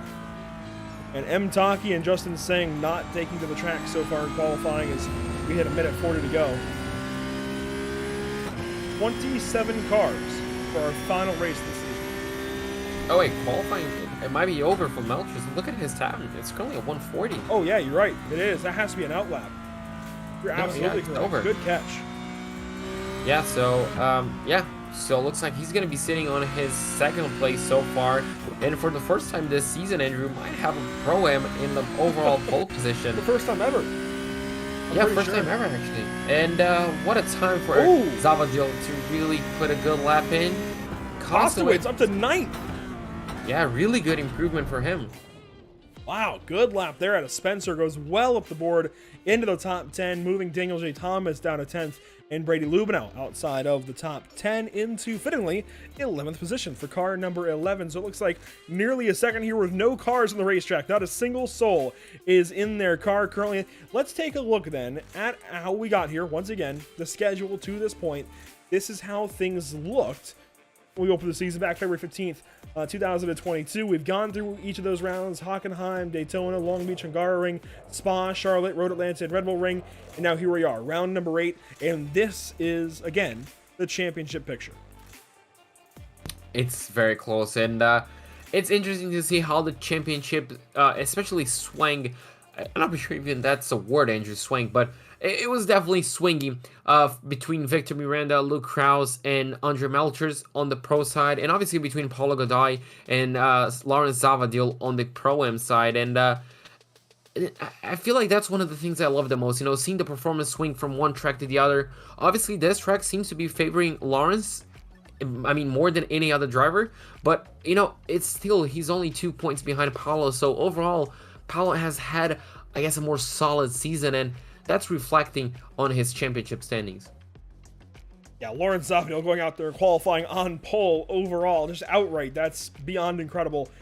Not at all what I would have expected today. He's been quick this season. I think he was quick at Spa as well, but staggering the speed in car 124. And yeah, I think he's going to be a pro next season for sure. I think that is definitely going to happen moving up.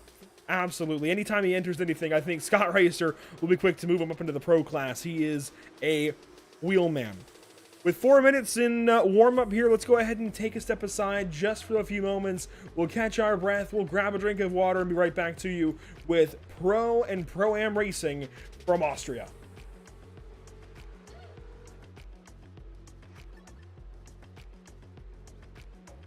Sound Art introduces an entirely new way to listen to music in your home. By combining the best of two products, a revolutionary high-fidelity, low-profile Bluetooth wireless speaker with beautiful artwork. Select from a library of artwork or upload your own photos to personalize your experience. Sound Art ushers in an era of invisible, beautiful, and amazing sound throughout your home and redefines your entire entertainment system. The need to reclaim your floor space and rid your home of unsightly speaker boxes that need to be bolted to the wall is now a thing of the past. Our canvas is printed on high-quality permalite by Breathing Color. And select from our gallery or upload your own.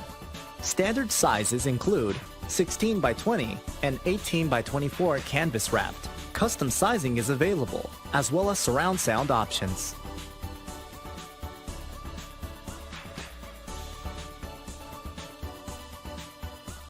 After months of quarantine, we're all interested in how we can become our best self. The team at Permanent Makeup and Cryo is here to help you get the flawless makeup look every day without the extra effort or time. When it comes to your appearance, you deserve the best care that money can buy.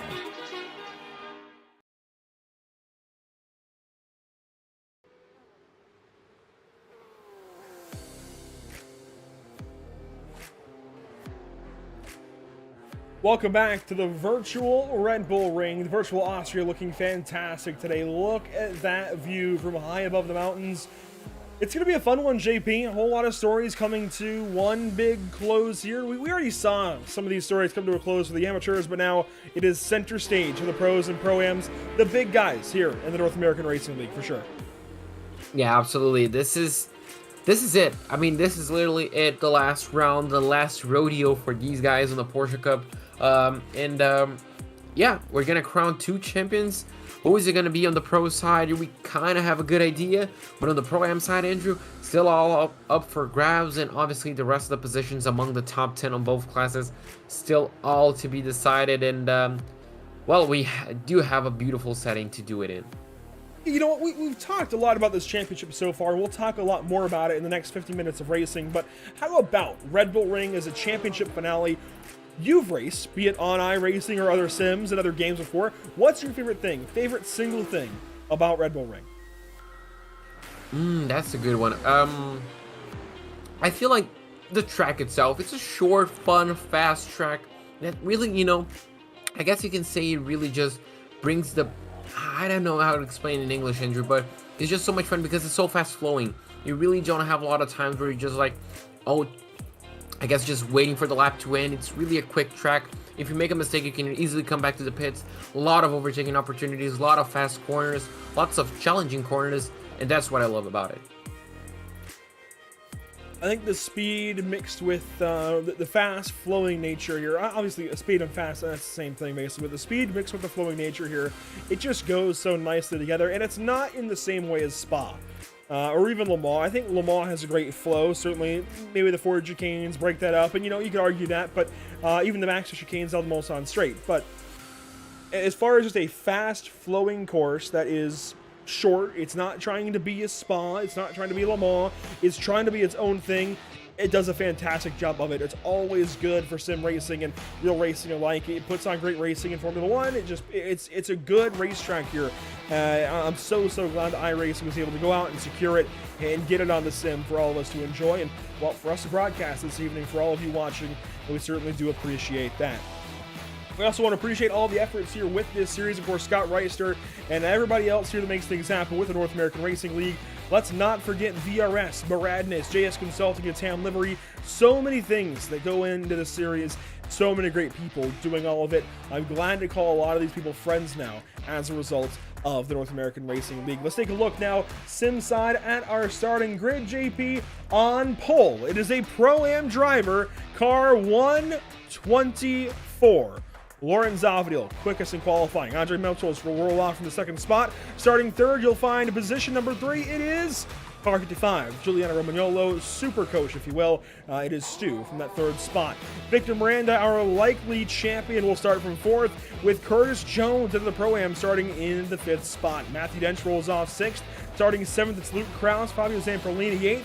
Starting 9th and 10th, you've got Spencer Kostowitz and Daniel J. Thomas. 11th place goes the way of Brady Lubinow. Alongside him, Mikhail Rudebush in 12th place. 13th place, Andrew, we're going to have Paulo Godoy. Our championship leader on the Pro-Am side, Nick Ludicky, is going to start alongside him in 14th place. Row number 8, we're going to have Rafael Bonifacio, and alongside him, Spencer March in 16th place, and that's all we have time for. Ready for our start.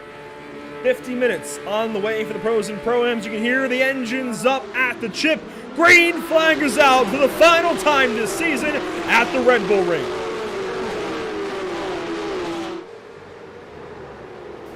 A land rush and contact, 3 wide, and we've got a big spin. The field continues on. Matthew Dench and others in trouble, but we keep racing. Lawrence Avedil leading Giuliano Romagnolo up the hill to turn number 3. And you can see he's already going defensive, trying to defend that early lead. But they're going to go side by side on the exit. A bit of door banging, looks like. And, well, that's about it. You can see back in, Andrew, we have a lot of positions yet to be made. It looks like no further contact was made down into turn number 3. As we head down into turn number 4, the top 3 extremely close. On board with Paulo Godoy, mired back in the field. He's in a dead heat coming into this race, 2 points apart from Lawrence Avedil, and he gets the advantage, and he's still way back in the field right now compared to car 124, battling with James Hansen. Hansen gives him the inside for turn 6. Paulo takes the best of it, gets that spot away. He will move into the 14th spot outright as Hansen will fall in behind.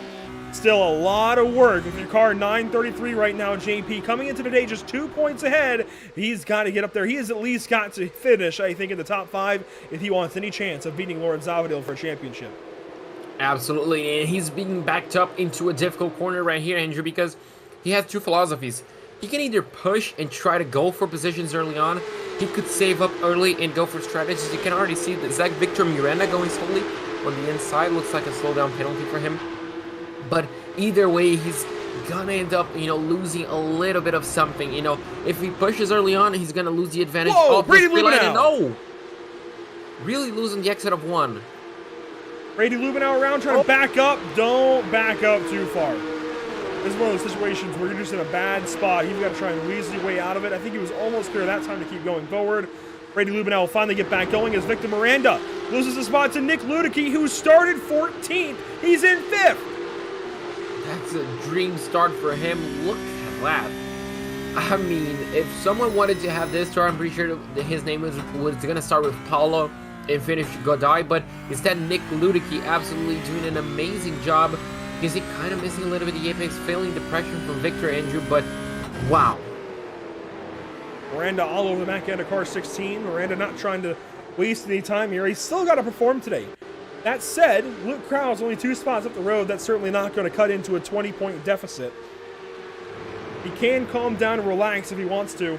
Meanwhile, Giuliano Romagnolo way ahead of the entire field. I say way ahead. Compared to where he's been off the starts of these races, he had trouble at Hockenheim.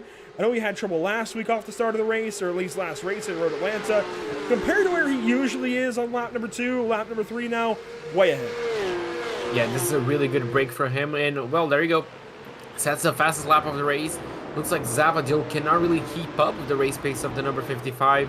And my fault under pressure from Melchers just behind. You can see this was a switch up for position. Victor Miranda got past Nick Ludicky. And Nick, well, he's not happy about that, Andrew. He wants to get the position back. Look at how close he is. And, yeah, pushing. And yeah, there you go. So, bit of working together between these two to try and catch up to Luke Krause just ahead. Manuel Scully in a battle here with Daniel D. Thomas. Contact. They keep going. Rafael Bonifacio with James Hansen also close. And Paulo Godoy, in case you're curious, which you should be if you're worried about this championship battle, he is 11th now. So, he's made up some spots, but he needs to make up a whole lot more. I think he needs at least, 9 more spots, I think. 9 or 8 more spots. It's a tall order. I mean, yeah, it's going to be a difficult race for him. We're just going to have to wait and see how he's going to manage the traffic ahead, Andrew. If you're him, do you save as much fuel as possible and go for a really aggressive strategy later on? Do you just push a little bit more as people are going to start saving up? What do you do? I don't have that answer, unfortunately. You know what I can do? Is I can cue this replay and go back a little ways and check out the start of that race. There was a lot that went on, and I think a lot that we've got to recap here before we can really go any further. Let's check out this start. Lauren Zavadiel led up the hill, and as we saw in the amateur race, it was the car on the right side that got the whole shot this time. Lauren still looked good, and then you see it was Curtis Jones getting turned around in turn 1. Matthew Dench as well. More contact. It looks like the Pro-Am of Lowy Santi in trouble as well in turn 1. Yeah, a lot of incidents down in turn number 1. Unfortunately, something we kind of needed to expect from, especially on a difficult corner on lap number 1 as well. We're going to see a bit of the incident overhead right here on the blimp cam. And, yeah, you can see just right there. Got in deep, and that shocked Matthew Dench out into Curtis Jones. So really, that starts off the side of Victor Miranda. Yeah, just a bit, maybe just a bit of contact was maybe a little bit stronger. Obviously, Andrew reminds, between Matthew Dench and Victor Miranda, they're halfway across the world from each other. One is in Brazil, the other one is in Australia. Yeah. So one small contact for Victor could have been, a big contact on the screen of Matthew Dench, and the opposite, could have happened as well. So you have to take that into consideration. But yeah, unfortunately, a big contact ended up having big consequences for those drivers. Now, in case you're curious about car 999, Curtis Jones, he is in 22nd behind Alessandro Torchio and ahead of Brady Lubenow. Scott Reister is trailing Matthew Dench. That is for 19th spot and a little under a second apart. You see Dench has settled into 19th and Reister here in 20th. Reister, I think, had some trouble off the start as well. But if we go back up to the top 10, of course, Victor Miranda, the driver, we've got to watch all day long, make sure he makes no mistakes. And really, we're just watching timing and scoring right now for Lauren Zavadiel and Paulo Gadai. Paulo, he's got to go faster. There's something to be said for fuel saving, I think, in this race, especially in this situation. But where he's not got a draft right now, he's got quite a ways up to Kostowitz. He's just got to go faster, unfortunately. He's around, you can see on your screen, he's around a second away from Kostowitz. And obviously the battle just ahead of him, drivers going side by side, they're going to be backing themselves up, which is really going to help him. But Andrew, as soon as he gets close, he needs to make sure he gets past. And while it's not involved in long battles like this one, he just needs to get past these guys up ahead. And we're just going to have to wait and see how he'll navigate. In front of him, we have Kostowitz, Thomas, and Ruderbusch. So great drivers ahead of him. It's going to be a big challenge. And if I'm not mistaken, are those 3 Pacific Sim Motorsport drivers? Not quite. 2, actually. You've got Manuel Scully in 7th, then Mikhail Ruderbusch and Daniel J. Thomas, who are teammates. Then Spencer Kostowitz for Vendemol Sim Racing behind him. And that rounds up the top 10. Paulo's in 11th ahead of Blake Scott, who's having a remarkable run compared to the last few weeks in this series. So doing a great job there in car 166. And Rafael Bonifacio is in 13th. And yeah, this is a really good train to keep an eye out for. And good thing for Paulo, Andrew, is that he's pulling away from Blake Scott just behind. He's creating that gap. He's not needing to worry too much. And, well, he's currently in the back end of Kostowitz, which is exactly what he needs. But right now, he needs a good enough exit to get past these guys, because if he clears all of these guys, he's going to be in a solid 8th position. And, well, there's going to be a much, much easier job. But you can see just ahead, Kostowitz looking down the inside of Thomas, and he's going to get that spot. But look at Paulo. Look at the exit that he might get. Is it good enough to maybe challenge one of them? Might just be enough to get Kostowitz. Watch the dash along with the telemetry here. No clutch that time, but into turns 1 and 3, Paulo was putting the clutch in. And I've started to theorize in my own brain a little bit these last few weeks, JP, about the clutch that, or at least the clutching that these guys are doing. I'm wondering if, sure, you're putting the clutch in, dropping revs, but also if part of it's really just to engine brake and get down through the gears faster. Now, it's dangerous when you let the clutch out and you try and re-engage the drive line. I do wonder, though, if it really is just to get down through the gears a little faster. It seems like that's when they take their downshifts. It's a possibility. I do think it's rooted in some fuel saving. I think it's kind of a mix.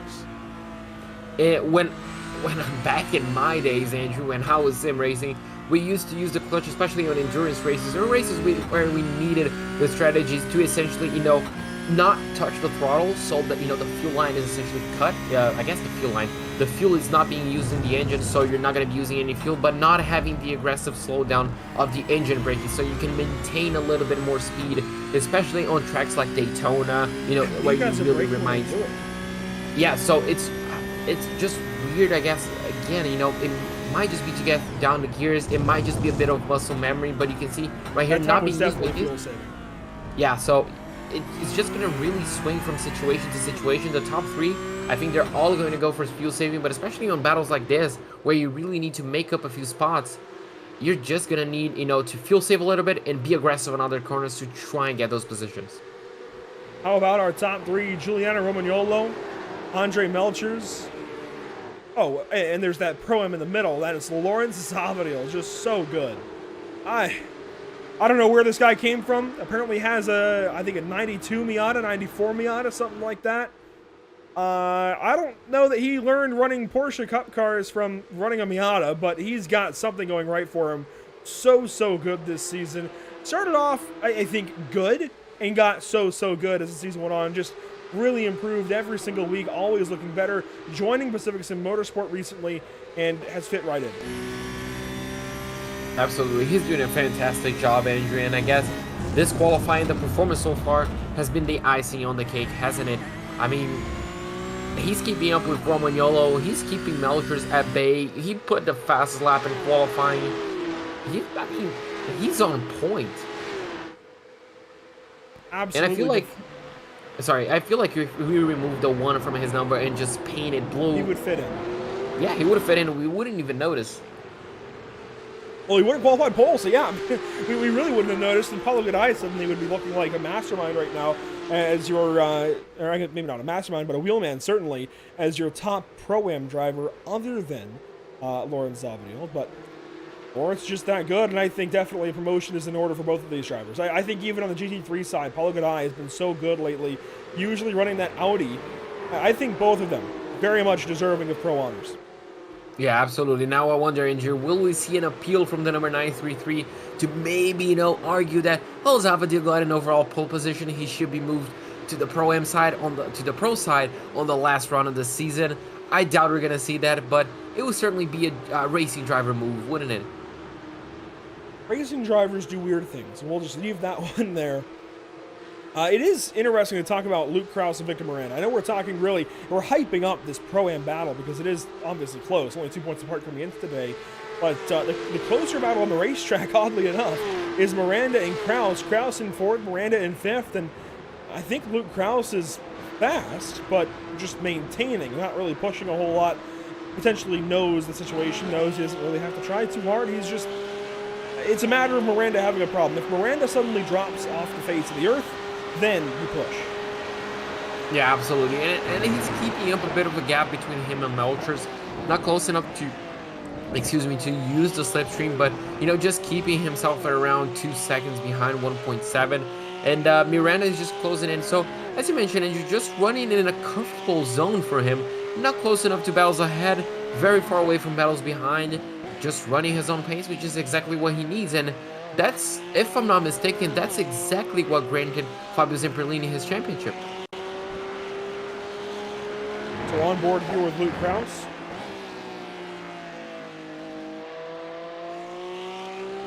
It seems like these Porsche Cup cars tend to spread out a whole lot more than GT3.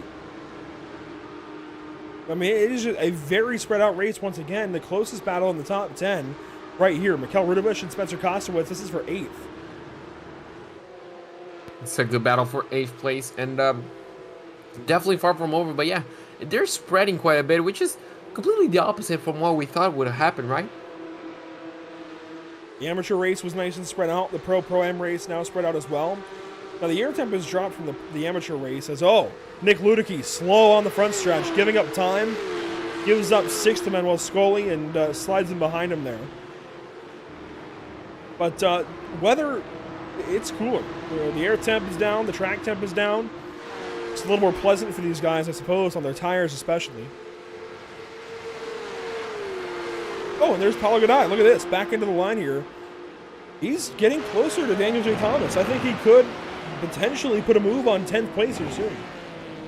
Yeah, Kostowitz got past Thomas, and Paula really needs to get his way past as well to not only be in the top 10, but obviously be in contention, because this is an overall battle for 6th place right here, Andrew. So he can see at the end of this train just there, you know, the top 6. He can see 6th place, and that should be his goal for the race so far. You know, just get past one driver at a time and just get those positions. But obviously he might just be thinking even longer term, just trying to get as much fuel saved as possible to maybe jump a few of these guys down in the pit lane.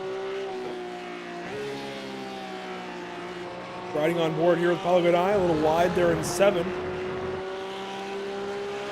How about deeper in the field here, JP? We got some battles well further back. John Sedlak and Scott Reiser, in fact, 2 of the admins here of the series going at it. They're behind M. Taki for 18th and 19th here. Scott Reiser defending. Yeah, Scott Reiser is going to have to defend maybe a little bit harder if he wants to keep John Sedlak behind. This seems to be a fun little battle, Andrew. I'm not quite sure who's going to come out on top. I'm not quite sure who I want to come out on top, but so far I just want to enjoy a battle between Reiser and Sedlak. Seems to be fun, and that's something I guess we've seen so far in this season, a battle between these 2. We haven't seen these 2 around each other much on track, I think, because it seems like they alternate who gets caught up in somebody else's mess. Whether it's John Sedlak one week or Reiser the next, they seem to alternate that honor.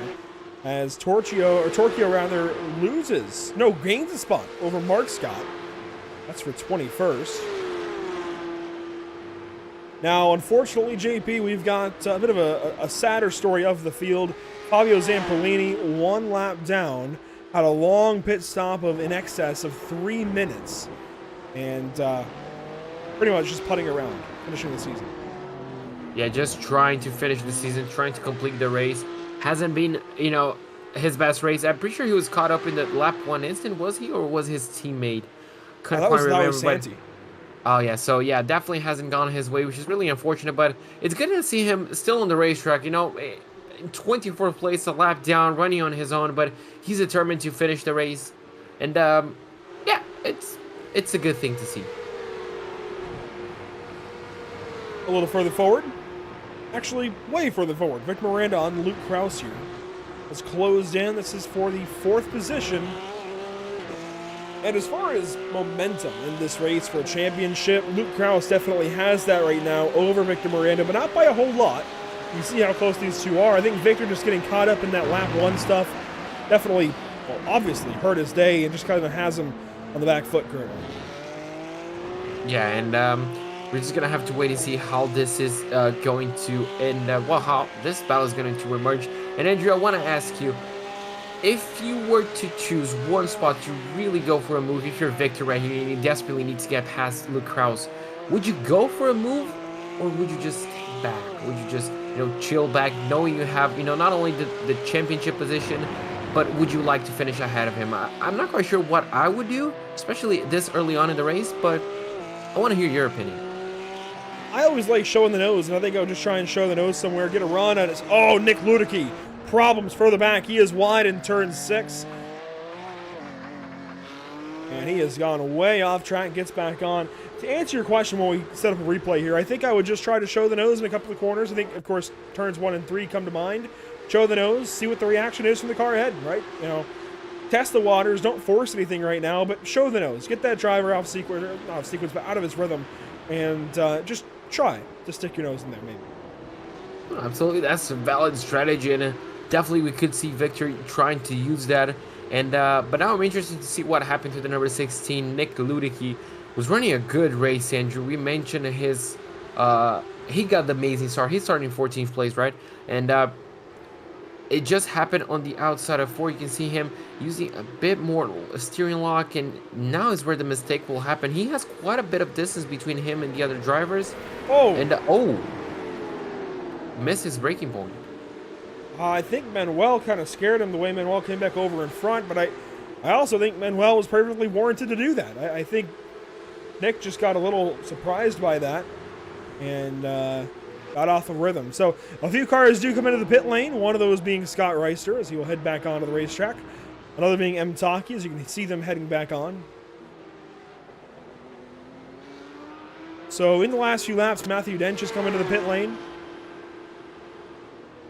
You see there a pit lane time of 28.31 seconds, pit box time of 10.43. Reister, rather similar, a little bit longer though. Same for Mtaki.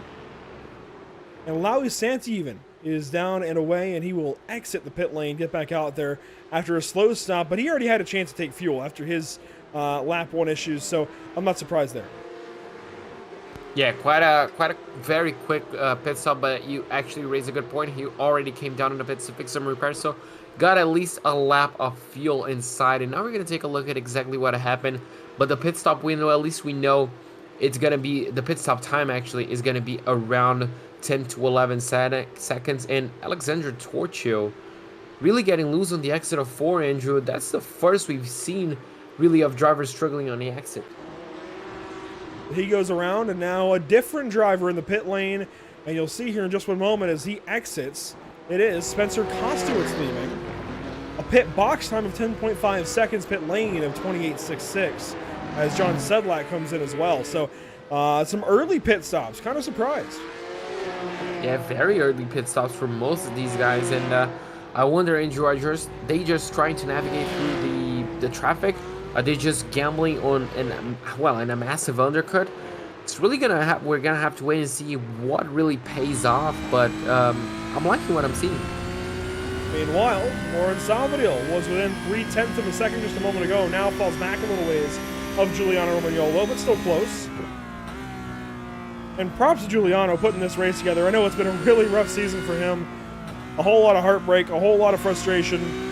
Has had issues left and right trying to get this season started for himself. But finally, in the final race of the season, we'll have a pretty good race going, it looks like. And a fantastic Porsche Cup driver. You can see the tag. Is it higher? I've actually never learned. Tag higher? I actually never learned the pronunciation. It's actually, in Portuguese, it's one thing. In English, might be another. I'm not even going to try. I'm just going to say tag. There you go, the watchmaker. Regardless, he's got the Pro Series decals in that car. Absolutely, and yeah, I mean, it's well deserved as well. I mean, his race has been on point. We haven't seen any mistakes from him as well. Zavadil was able to put a little bit of pressure on him early on, ended up backing away, and now it looks like Zavadil is actually going to be backed into Melcher's, Andrew. And as soon as we start seeing the number 25 really closing up or really setting purple laps, that's when we know the pit window is going to be very close for the front guys. Nick Ludicky in the pit lane. And his pit stop is rather long. Could it be a penalty for car 16? Very likely. Maybe on the timer to expire here. If it's about 50 seconds, it's a penalty. Because obviously, off tracks, but, it could be a Ghost 4X contact somewhere. 50 seconds. Interesting. Yeah, very interesting. Wonder if there's more to this story, JP, as he has now escaped from his car and towed. Well, just escaped from his car, really. I wonder if there's more to this story, if he just comes in on his own and, well, here he is in turn 9. And he just pits. Yeah, odd. Very, very odd. Ludicky calls his race a day. Calls it early, and he will pit and get out of the race. Lawrence Zavadil now. Well, I say Lawrence Zavadil now. He's still in the same spot that he was earlier. Still second place. Paulo Gadai, however, is up to 8th. He has passed Daniel J. Thomas and I believe would be ahead of Spencer Kostowitz potentially, and is chasing Mikel Ritterbusch. So now Paulo in an opportunity, JP, to actually save some fuel. Do you think he is? I think so. We're gonna take a look down into turn 4. That was not fuel saving behavior at all, but you can see how much he's closing in, Andrew. So I wonder, is he just using a little bit of this time right here, this extra few laps, to maybe try and overtake Ritterbusch? And if he realizes that's not possible, maybe just dive into the pit lane? That's actually a good idea for Paulo. Definitely an idea for sure. Yeah, because we saw how difficult it is to essentially get a move and not lose a lot of time. So if he knows, if he studies Mikel's lap times and he realizes he's faster but there's no way through, might as well pay it, try to come down in clean air and try to overtake. But look at the number, well, look at the line that number 22 got. he is lucky that those two corners are really difficult to overtake because he's feeling the pressure. Paulo Gaday putting some heat here on Mikkel Rudebusch. That is for 7th on the racetrack currently, albeit that position altered a little bit by pit stops, but Paulo definitely inside the top 10 regardless.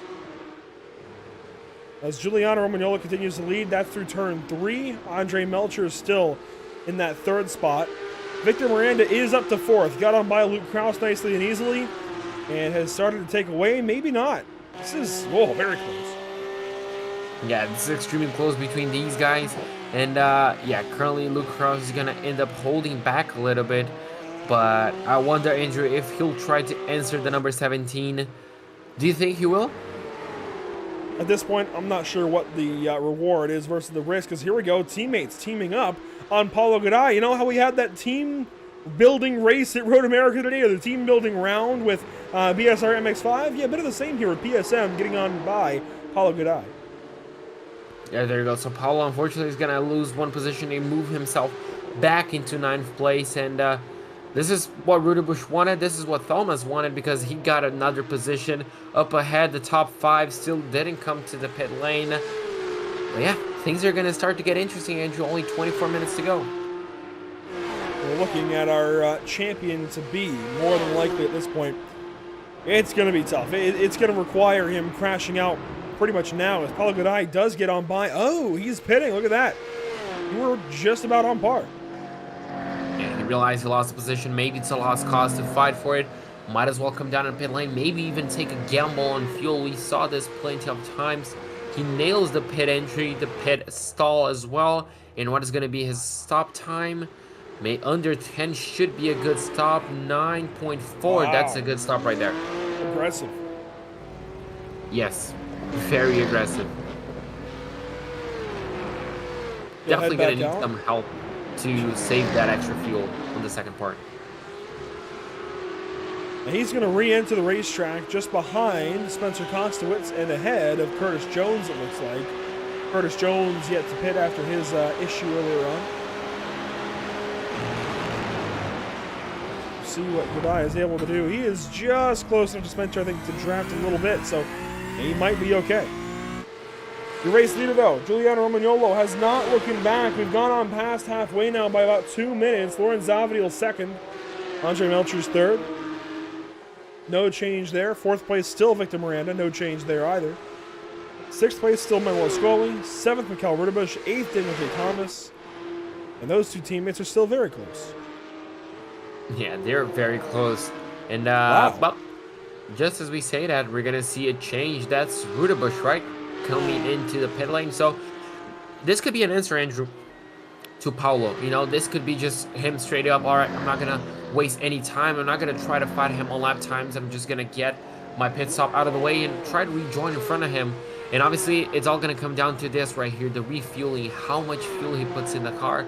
Is if he's going to gamble or not. Spencer March as well comes down in the pit lane. And, oh, really overshoots it. Wow, Mikkel Rudebusch, 9 seconds on the dot. Very aggressive. Yeah, and we're going to see if it pays off. And I think it might just done. It's almost half a second. Marsh a little slower there. Kostowitz comes out right with Mikkel Rudebusch. So, yes, it's going to pay off for Mikkel, at least for now. But will it pay off through the course of the race? We're going to have to wait and see. It was less than almost half a second less fuel than what Paulo did. And we're thinking that Paulo really took a gamble. It looks like those two might just battle in a few laps. So, Andrew, if this really backfires, it could really hurt Mikkel Rudebusch, because it was a gamble. And look, they rejoined pretty much in the same pavement, the same piece of tarmac. So Paulo Gaday hounding Mikkel Rudebusch here. And I notice a trend changing up front where Giuliano Romagnolo had backed up to Lauren Zavadil. JP, look at the timing now. He has started to eke out an advantage nearly to a second. Yeah, he's doing a fantastic job right here, Romagnolo is. And if he just pushes a little bit more, he's going to be clearing Zavadil. And as soon as he does that, Zavadil is really going to have to worry about Melcher's behind him. So the number 72, Andrew, he could be pushing. This could mean he's in the end of the fuel and he might think about pitting soon. Lawrence closes up in a little bit there in turn 3. Luke Krause and Victor Miranda still fuel saving further back. And now begins the waiting game, finding out exactly what these guys can do after their strategies unfold. We can sit here and say all we want to about the season that it's been, JP, the races these drivers have won, how astonished we are in some of their battles as Lubenow and Scott do some battle there in 3. They swap spots, it looks like. We can talk all day and hype these guys up all we want, but really, as far as the championship, it comes down to just waiting on these guys to let their strategies come to fruition. Or come to rot in some cases. And Lawrence Zavadil, I don't think has to worry about a strategy. That's the best part. He's not out here racing the strategy at this point. He's just keeping the car on the racetrack, and he will be A-okay with the gap that he's got back to Paulo Godai. What a race for car 124. Yeah, absolutely. I mean, it has been his race, his run, hasn't it, Andrew? Qualifying so far, race pace has been absolutely excellent. He should definitely be proud of it.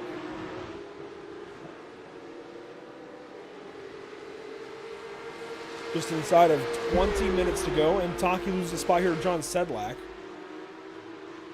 They're ahead of Scott Reister, and Blake Scott and Brady Lubenow go back at it because Lubenow will stay on the racetrack as Scott pits. So I say going back at it, but really just one of them coming into the pit lane. And let's watch this process for a driver here, JP, as far as how to pit, I guess. Come on into your box. The driver sees a lollipop man waiting there with a stop sign. You stop on that sign, you get service here. And what happens in these 10 seconds of waiting? You're obviously looking at your fuel, probably just making a few calculations as well to see if you can save, just a liter, half a liter. Obviously, if you cannot, you just, try to wait, trying to study, maybe even get your breath, Andrew. And at that point, as soon as you hit it, maybe 7 seconds, rev your car and just, wait until you're released. But yeah, it's just looking at the fuel, trying to get a perfect amount in, because even if you get a half a liter more, that's going to cost you on the pit lane, and that's the opposite way of what you need and what way you want. The Scots both take a little extra fuel there. And Victor Miranda swaps spots with Luke Krause because Miranda is on the racetrack and Krause is in the pit lane. So here we go. The first of our true leaders to come in. And it is car 34, Luke Krause, with 18 minutes and a little bit of change to go. Car 34 for Fiercely Forward into the pits. I think this is our first proper gauge as to how much fuel these guys will take, how long they'll take in the pit lane. Past 9 seconds, 10.87, and you saw how close Luke was in the straightaways to victory. He had to be saving. Yeah, but I feel like he has been more time running on his own, Andrew, than what he has been, just chasing Victor. So maybe that's a reflection. And obviously he could just be taking safe fuel, just making sure he's going to get to the end. He doesn't really want to save anymore. We're just going to have to wait and see how that's really going to pan out. Brady Lubenow now comes into the pit lane. He goes for a 10.45 second stop. Quite quick on average from what we expected. And now we're going to see him back on the racetrack. Curtis Jones still all over Paulo Godai. This is a good battle to watch. This is for, tentatively 10th through 13th on the racetrack, but that will change once pit stops fully cycle through in the next 17 minutes or so. Oh, and Lawrence Zavadil will take over the race lead as Giuliano Romagnolo will come into the pit lane. So a switch for the lead, Romagnolo now, Andrew. He was running by, he was punching the air the whole stint. We're going to see his his pit box time to see how much fuel he's going to put in, making sure he probably disabled the tires coming into the stop, and right now that's where the service starts. Scully also in. Romagnolo past 9 seconds, past 10, past 11. 11.35. It's a long stop. If Zavadil is able to save any of that, I think he's got the race lead out of the pits, but does he hold it? Manuel Scully for Yokos Esports on the pit lane. Waiting for him to release. 11.72 seconds. Rafael Bonifacio now in. I believe he said last week for Wolfpack. 10.5 seconds there for Rafael. Interesting stop as well. So we're kind of seeing them average out at around 10 seconds, Andrew. So drivers like Mikael Rudebusch really took a gamble to go for a flat 9 second stop. We're gonna have to see if that works. Curtis Jones now into the pit lane as well. Does he go for a sub 10? Yes, he does, just barely. Lauren Zavadil, your race leader, he works through turn number 8 with Andre Melcher just behind. You can see Victor Miranda now on his own. Oh, wow. Melcher will keep going. Zavadil will pit. Now we're going to have to see how long he's going to stay on the pit lane. Andrew does. Can he actually overcut Romagnolo? We're going to have to wait and see. Victor Miranda as well comes down into the pit lane. So 2 drivers coming down the pit lane. Still quite a few to go. R17 is in. Let's see Zavadil's pit stop. Of course, he put the car on pole. He'll be the first out of the pits here in just 1 second. 8 seconds. 9, 10. It's a longer stop. 11, 3, 2. Victor Miranda got rolling just briefly beforehand at a 10.62. So these two will exit on top of each other. Yeah, and you can see how close Miranda is. So Zavadil is definitely going to be losing second place.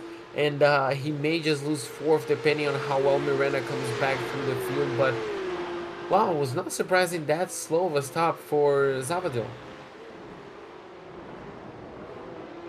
I think that really accentuates the short stops from some of those other drivers, the short fills anyways.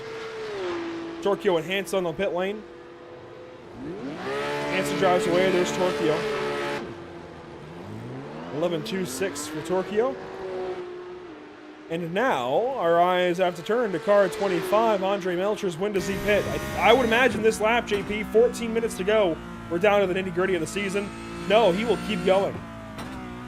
Yeah, that's crazy. Crazy how much he can push the fuel in his car. We're just going to have to see if it's going to be the next lap. And Andrew with 13 minutes to go, I doubt he's going to take it even further. But we all know how much he can save. We all know how the crazy actually races we've commentated for him. So let's keep an eye out on the number 25, and maybe we can even expect a purple lap time. Cutting back to Paulo Godoy, he's still chasing down Mikael Rudebusch. Andrew cannot find a way past the number 22. This is currently the battle for 8th on the racetrack as Daniel J. Thomas is in. Right under our camera as well. Perfect framing there. Car 60 is in, 9.5 seconds, 9.65. So the Pacific Sim car is taking very little fuel aside from Lawrence Zavadil.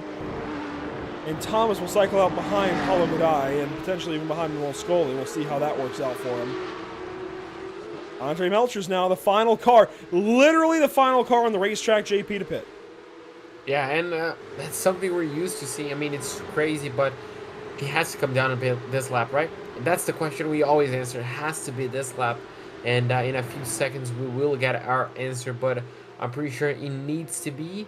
And as he makes his way through turn number 9, we can see a few extra brake lights. And yes, there we go.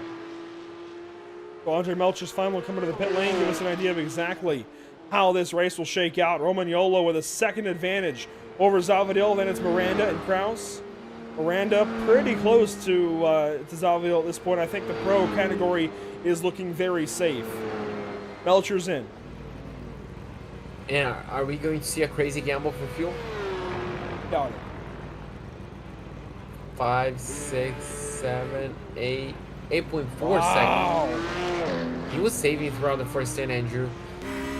He's going to be very aggressive, and I feel like he may even make up the ground, maybe on both of them?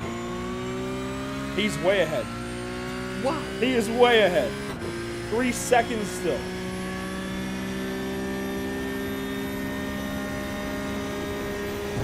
Wow.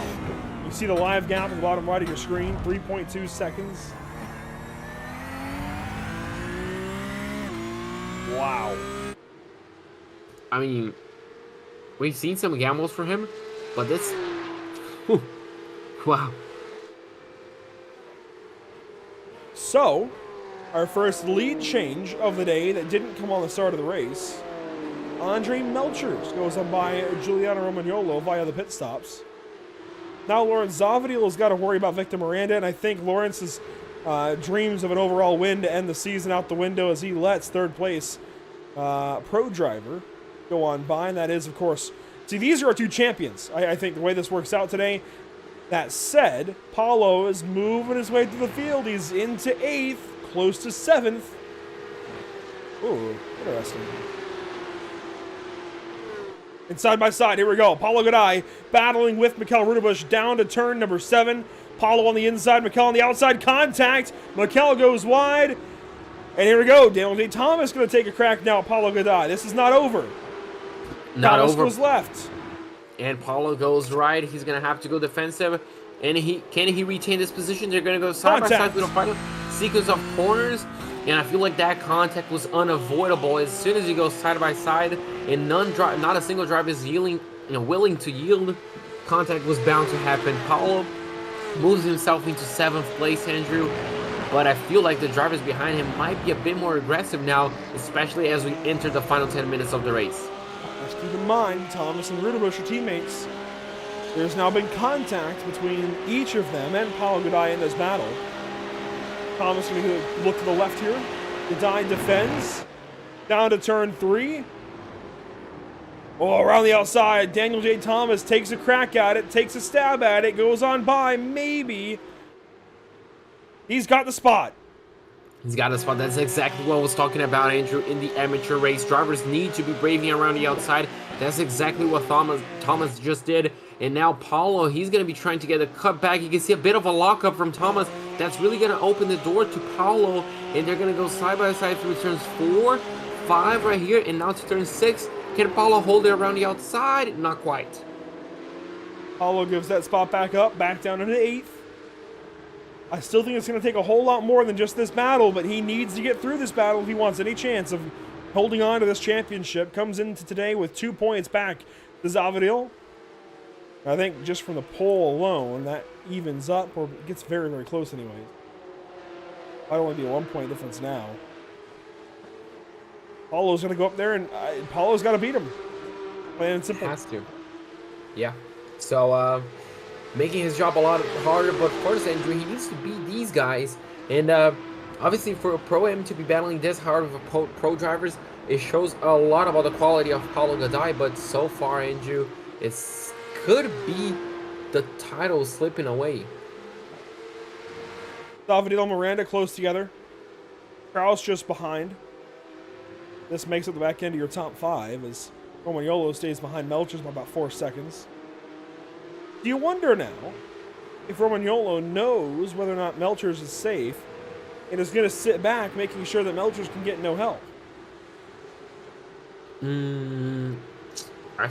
Maybe, but I think that's a really ballsy move from Andre to take so little fuel. 8.5 seconds? I don't care how much you saved.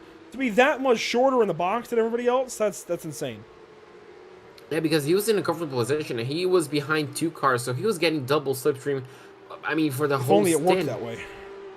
Yeah, but I mean, he wasn't really challenging Zavadil at any point in time. He was comfortable sitting behind, so he could have just lifted at all points. And I feel like he's going to be really safe, and I don't think we're going to see that gap coming down. Paulo Godai is still working on this battle.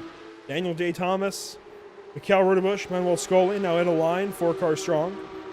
Matthew Dench behind these guys by about 7 seconds. Meanwhile, Rafael Bonifacio is battling with Spencer Marsh a little bit, or at least close on the racetrack. And Blake Scott on Curtis Jones. Now, Blake Scott had a long stop. He dropped down the order a little ways. He's down now to 17th. And Alessandro Turchio with company here, and Alessandro's going to pit. Is this going to be a penalty? Possibly. Because you just saw... He had pitted 4 laps prior. Yeah, it was 11.2 second stop, so I wonder if we're seeing a penalty right here. Yep. Yeah, pass through. Wow. Wow, yeah, really sad. He was in the midst of a 3-car battle, wasn't he? And cutting quickly ahead. Is this... Yeah, Victor Miranda really closing in on Romagnolo. A mistake from the number 72 really brought him back into the number 17. I wonder if Giuliano feels short on fuel potential. could be, but it was around 2 seconds. The time that he lost on this I think he's lap, short and- on. I think he's trying to save. Maybe. Wow. You can see how much time he lost on the main straightaway. We don't see that often. And Victor Miranda is going to make his way through into second place. And I wonder, Andrew, right now, if he just stays back and tries to save as much as he can from the back end of Miranda, he's going to challenge the number 17 on the outside. Will he really challenge, or just trying to get an exit to be comfortable? Looks like he's actually really going to challenge. Romagnola back to the right side. You have to wonder if maybe he was A, saving fuel, and B, potentially just backing himself up to have fun with these guys. He hasn't raced a whole lot this season. When he has raced, things have gone poorly at the start. Oh, contact! He just put our championship leader off in the dirt. Well, Now, was it these two that made contact at Road Atlanta? I don't remember. I can recall. I think it was. Let's go back and see this.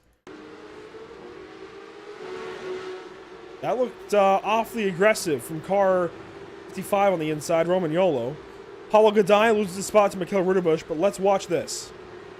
Victor Miranda on the outside. Yeah, Victor's going to go the outside. You can see number 55 just drives him Just off the came road. over too far. Yep. That's just cut and dry. Yeah. And coming back to Atlanta, Andrew, wasn't it Victor Miranda and Andre Melchers that came together? You're thinking of a different... we're thinking about the start here. We're talking about the start. Oh, okay, yeah. Oh, okay, yes. Yeah, Paulo... all right. Yeah, oh, look at this. Contact. What? Scully turns around Thomas. Paulo Gaday goes on by. I was trying to mention that Paulo had been passed up by these guys, had lost spots, and now contact there with Scully and Thomas puts Mikhail Rudebusch in 7th securely and Paulo Gaday in 8th. I don't think it's going to be enough, though, for Paulo. He needs to get up at least into 6th, or actually 5th, I think, even 4th. That pole point for Zavadil is going to be crucial. Yeah, absolutely. And he could have come down, Andrew, as well to instant points. I'm pretty sure I remember Victor Miranda mentioning that those are worth points as well. So it's really a lot of different scenarios that are coming up, not only to our heads, but also the drivers' heads, as they're making the real-life calculations, real-time calculations, I should say. But yeah, we're just going to have to wait and see if it's going to be enough. Up front, 2nd and 3rd, Romagnola Zavadil. Kraus is close behind. Zavadil was looking like he was going to go on by Romagnola there in turn 4. I think Giuliano's having to save. I don't know, man. He is definitely fallen way off of his pace. He's running 31s, but earlier he was in the 28, or 29s rather. 28s would be fantastic. He just seems off right now. I gotta believe he's saving fuel, which is astonishing given his pit lane time. Yeah, it's just a weird scenario, and it could be as well, Andrew, that his tires have just fallen off the cliff. I doubt that's going to be the case, but we're seeing him lose so much time on the front straightaways. It's almost like he's in a different engine mapping. Manuel Scully on the pit lane. Would imagine he had damage, or actually a pass-through. This is likely a pass-through. Yes, it is. Yeah, just another penalty, and with 2 minutes to go, that's really going to hurt him. And he's going to drop outside of the top 10. That's going to promote Matthew Dench to the 10th spot, but yeah, tough break for the number 24. Zavadil still working on Romagnola for 2nd. We should get 2 laps to go next time by, depending on time. No, I think it might be 1. We might get the white flag this time by here, JP, on the entire season. Andre Melchers, multiple wins this season throughout the spring. And he just might go and collect another. He's looking good. 7 seconds the race lead. 1.5 minutes to go. This will be it. White flag is out on the season for the North American Racing League Porsche Cup Series. The last lap of the season. Andre Melchers has the opportunity to lead the final lap. And, I mean, what a race has been so far. Andrew, still a lot of positions up for grabs, though. See the white flag waving. Zavadil still close. Kraus behind him. This is for 2nd and 3rd and 4th. Paulo Godai, meanwhile, trying to make up points, trying not to allow Lawrence Zavadil to come in and come from behind by 2 points. I simply don't think it's going to be enough.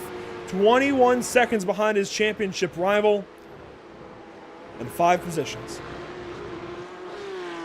5 positions difference. We're going to have to wait and see if that's going to be enough.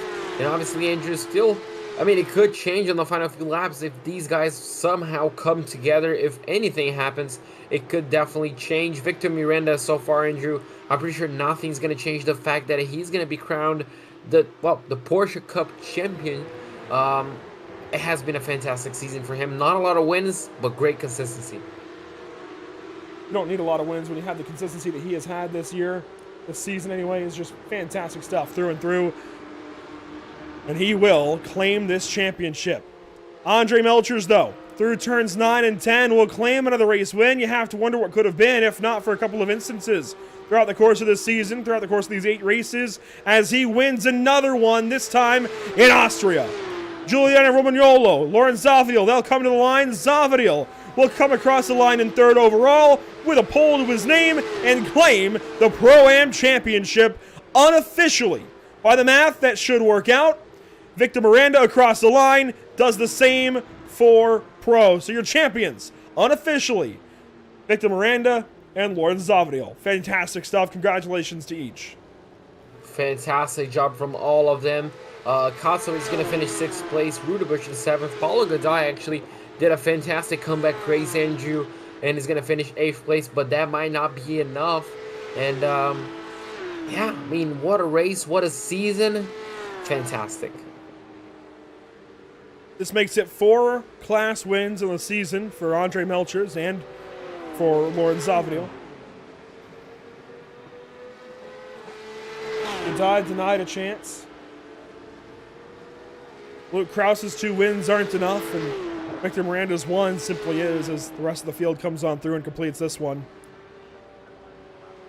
The white flag presented by Whiplash Simcams wasn't enough, really, for the championship battles, and that's how things will come to a close. One more car to come across the line, that is Lois Santi, who is 1 lap down in 24th position. 26 cars as a whole. Nick Peterson did not make the start, and there's Lois Santi out of the final corner. Troubles at the start, he will finish 24th spot, and that is it. Now, are there any changes to the results like we saw for the amateur class? None yet. I think everything will stand tentatively official, pending league review. Lawrence Zavadil wins at Red Bull Ring and takes a Pro-Am championship. Oh, I mean, you can already tell by the way he's celebrating, Andrew. He's really happy about it, and he should be a dominant performance. Even, I mean, dominant qualifying. Could have been a pro driver and he would have got that pole position, and well, stuck with the pro drivers throughout the race to make it a fantastic, essentially last race comeback for the championship. Something he should really be proud of. Now, I know Miata can't do those, so he definitely has gotten some practice from elsewhere on the sim, does some beautiful burnouts on the front stretch, and will celebrate this one certainly deservedly. Let's take a look at our unofficial race results in the final round at Red Bull Ring. Andre Melchers is going to finish off the season the same way he started, winning. And, well, that's all we need to know. 7.5 seconds ahead of Giuliano Romagnolo. The number 55 is going to finish in 2nd place. Behind him, our Pro-Am champion and Pro-Am winner, Lawrence Zavadil. A fantastic race from him as well. Really strong performance. Luke Krause is going to finish in 4th place. 2nd place overall in the Pro class on the championship. Just behind him, we're going to have the champion, number 17, Victor Miranda, crowning in, and well, with a fantastic performance. Spencer Kostowick is going to finish in 6th place ahead of Mikael Rudebush. Runner-up in the Pro-Am Championship is going to be Paulo Godai, ahead of Daniel Thomas and Matthew Dench. Finishing 11th, you'll find Spencer Marsh in car 74. Really good run for, I think, most of these guys, if not all of these guys, if you want to consider it. Even Brady Lubinow, coming back from some adversity, finishes 13th, right behind Rafael Bonifacio there in the 12th spot. James Hansen, 14th. Curtis Jones comes back up to 15th spot. Blake Scott, 16th. Scott Reister hangs on for 17th, just behind Blake.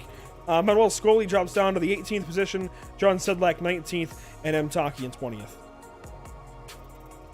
21st place goes the ways of Alexandra Torquio.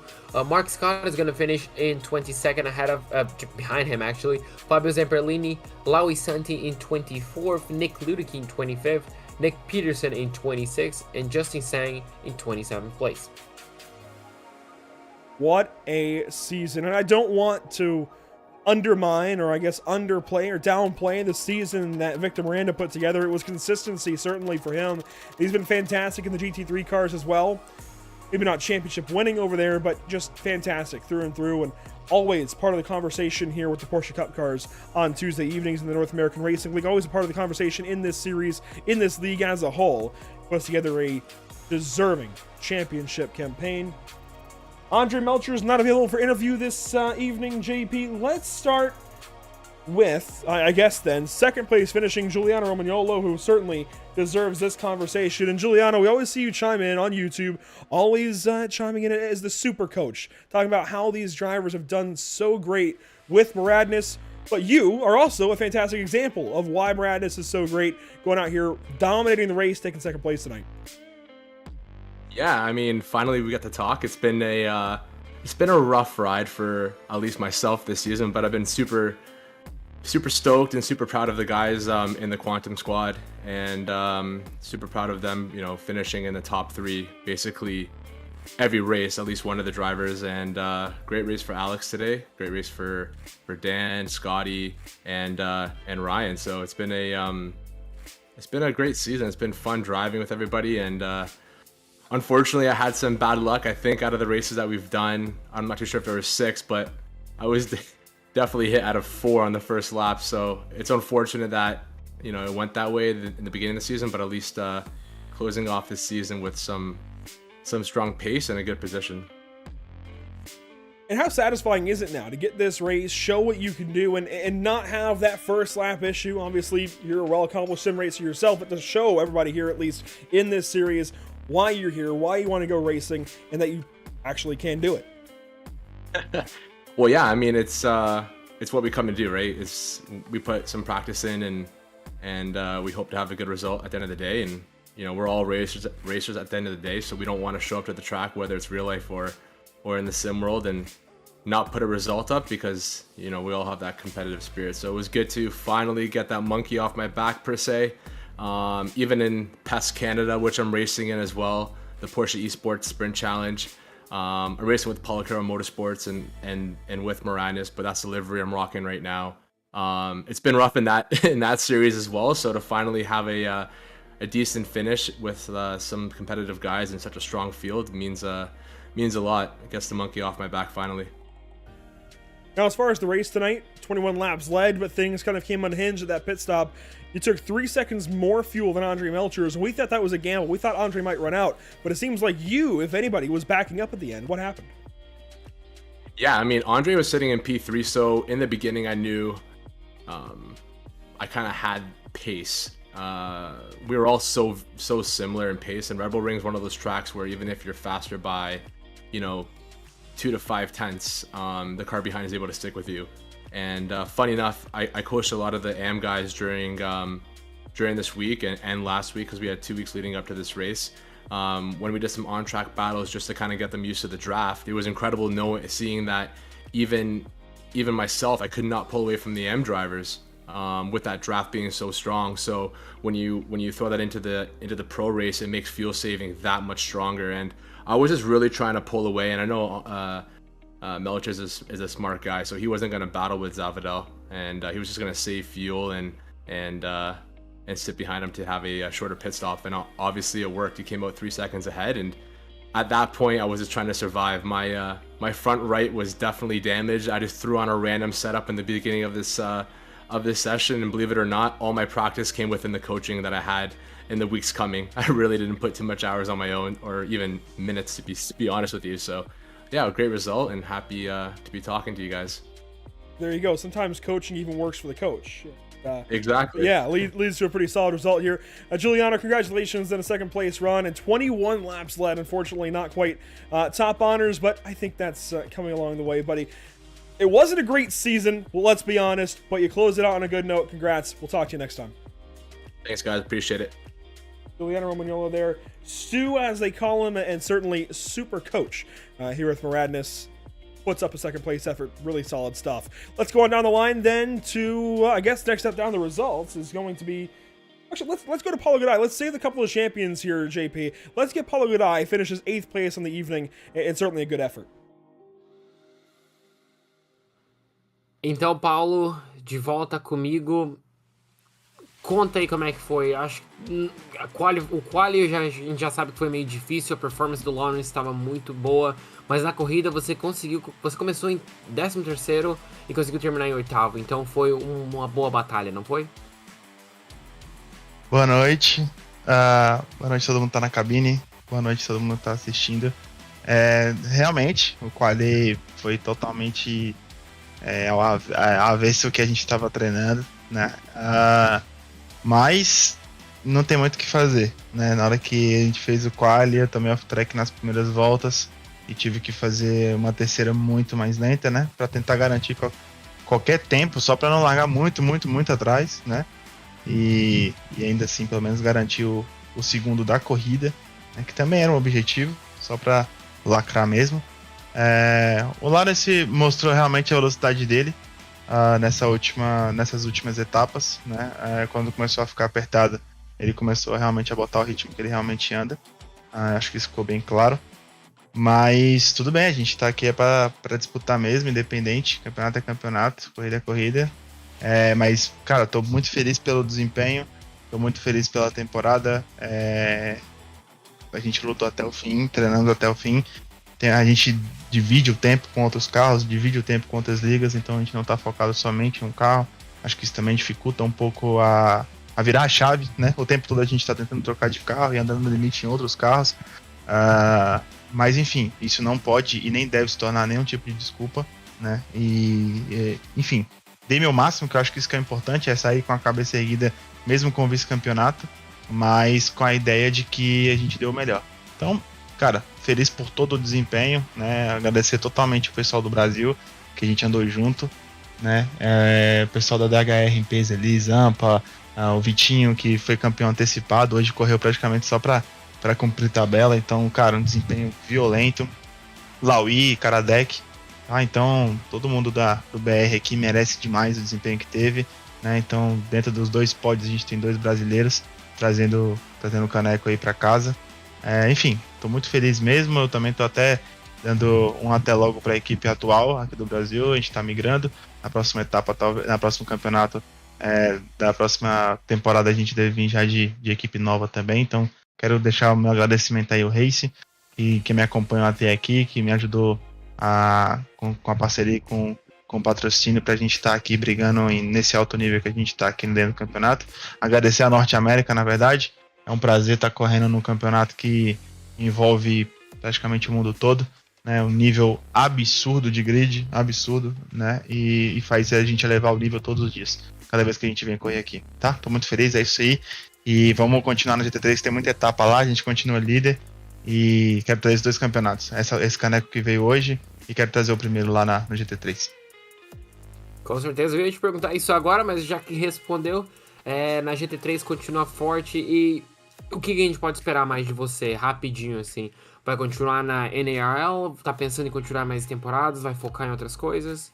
Não, com certeza. A gente tem um carinho diferenciado pela liga. Eu acho que tem o Zampa ali, que é um parceiro da liga, né?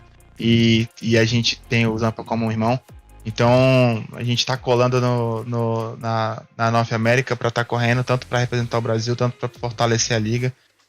Então a gente, correu limpa a temporada toda, respeitou o máximo que pôde todos os pilotos, né? Fez disputa limpa o tempo todo. Então a gente está trazendo uma boa imagem também do Brasil aqui, isso é muito importante. Eu pretendo continuar na liga, com certeza. Pro GT3, como eu disse, eu vou vir forte agora de verdade, né? Vou colocar o ritmo ao máximo, até porque acabou o Porsche, né? Então as últimas etapas eu vou poder focar 100% no carro. E, cara, o que eu posso garantir é que eu vou vir com muito treino, muita faca nos dentes para trazer esse campeonato lá no GT3 também.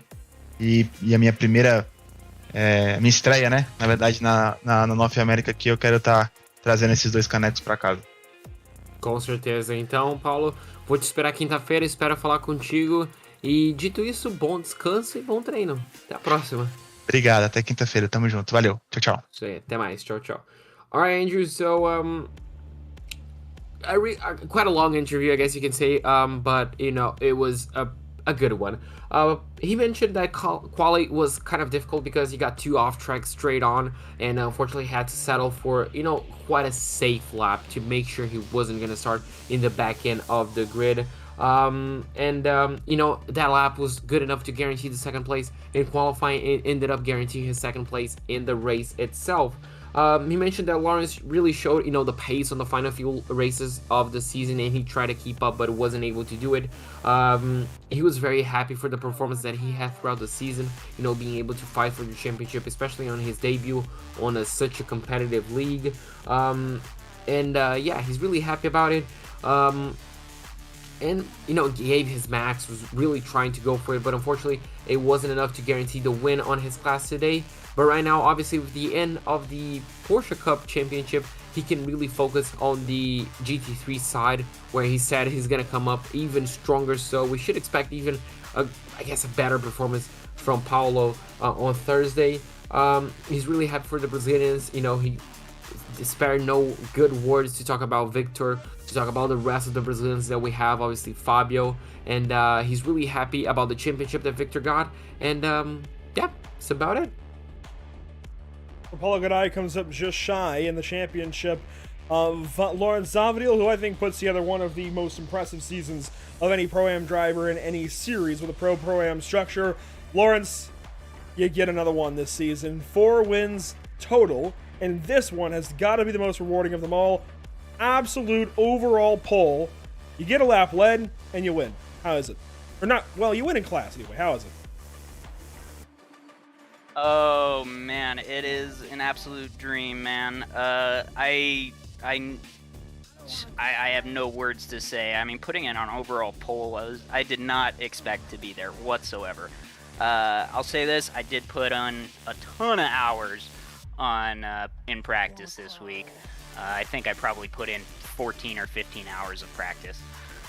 So I practiced harder for this race than any of the others because I knew it was all coming down to this one, and I wanted it more than anybody out there, I think. So I pushed super hard going into qualifying. I got that pole, and then from there I just drove safe. I wasn't worried about passing any of the pro guys up in front. I overfueled the car in the pits. And I was just like, you know what? As long as I make it to the end, we're set. I'm happy with where I'm at. This is the best season ever, and putting in all that work really paid off. It clearly does, and you come in with a 2-point deficit to Paulo Garay, and you blow him entirely out of the water. Again, putting it on pole, leading a lap tonight, but just a little ways short of that overall win, and it seems like you're absolutely there to contend for it. What could you have done differently? Well, I got to learn how to clutch fuel save. That's that's the number one thing. I know Andre Melchers was doing it all race behind me, so I know he ended up 4 seconds ahead going through the pits. So once I figure that out, I'll be able to really push him for victories, hopefully. But I'll definitely be back next season, and I don't plan on going into the pro class playing for 3rd place. So that's my hope, and want to give a shout out to my family that's watching. I want to give a shout out to RM Solo Online Sim Racers. I want to give a shout out to my new team, Pacific Sim Motorsports. Shout out to my girlfriend and everybody that's watching, that's been pushing me and cheering me on throughout every race. And one last thing here, Lawrence. I know you already kind of tried to sum it up, you couldn't quite, but try one more time. Sum up this championship, earning the Pro-Am title. I don't know. Use as many words as you got to. Be it a 3-word summary, be it a 30-word summary, a 300. Go for it. How do you sum it up? So I'll sum it up with, at the beginning of the season, I really just wanted to play it safe. Got, I think, 3rd in class at Hockenheimring at the opener. And then from there, I just I felt very, very confident and just put in the practice, put in the work. The last 2 races, Road Atlanta and Charlotte, were big disappointments, but you're going to have those disappointments in a season sometimes, and you just got to roll with the punches and keep on kicking. And I didn't let those 2 races get the best of me. I pushed as hard as I possibly could this race, and it all paid off, and is the best season I've probably ever had in sim racing, and definitely the best achievement that I have so far in probably my entire racing career. So thanks so much, guys. Congratulations, big time, Lawrence. Job well done over the course of 8 races, and certainly one to hang your hat on. Thanks for your time, buddy, throughout the entire season. Congratulations on all 4 class wins, and definitely look forward to seeing you in pro next time around. Sounds good. Thanks, guys. That's Lawrence Zavadiel claiming a big time championship. And JP, hopefully there isn't too much pressure on you here. Here comes the big guy. Winner of all the big guns, if you will. The champion of the North American Racing League Porsche Cup season in pro, Victor Miranda. Então, Victor, agora sim, falando contigo, campeão confirmado. Poxa, não tem nem palavras, né, cara? Meteu muito ritmo nas corridas, ganhou o campeonato confortável, apareceu hoje. Como é que foi teu campeonato, brother? Campeonato muito consistente, João. Carro muito difícil, as pistas também bem técnicas. No começo do campeonato, eu lembro da gente ter falado aí pelo menos as 3 primeiras etapas de quase vitórias, né? Faltando pouco ali para conquistar a vitória. Perdeu ali por alguns milésimos em Daytona. Depois perdeu por algum detalhe de combustível em Hockenheim. Outro detalhe de combustível em Spa. E acho que o nome do campeonato é consistência. Não tinha descarte. Meu pior resultado era um 4º lugar. Então, muito feliz com o que eu apresentei aqui. Muito feliz com o meu ritmo de corrida. Infelizmente não consegui treinar para essa corrida agora. Eu torci o tornozelo, torci o pé no domingo, e aí fiquei de repouso até hoje aqui para poder correr com o pé doendo. 3 meses, enfim. É um pouco complicado, mas consegui achar um ritmo ali no meio da corrida. Tomei um slowdown no comecinho que deu uma prejudicada, perdi o vácuo dos pilotos da frente. Mas consegui encontrar um ritmo, tirar 1, 2 décimos por volta aqui, no limite, sem tomar incidente. Cheguei ali no até então P1, né, que era o Romagnolo. Muito difícil, o Melker salvou muito combustível, foi muito inteligente. Consegui fazer a ultrapassagem, depois sofri um toque ali que eu fui pra terra.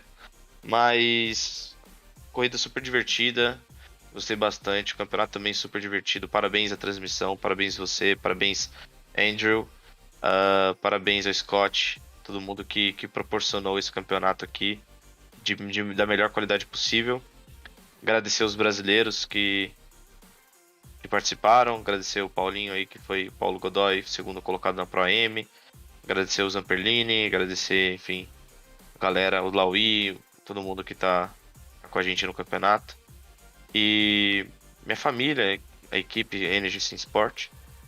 E focar agora para tentar o Qualify da PESC em agosto, setembro. Bom, a gente com certeza vai estar torcendo, garanto que todos os brasileiros vão estar torcendo para você conseguir qualificar, mas agora focando em quinta-feira, né, o GT3, como é que o foco muda da Porsche pro Cup, especialmente você querendo focar agora na PESC?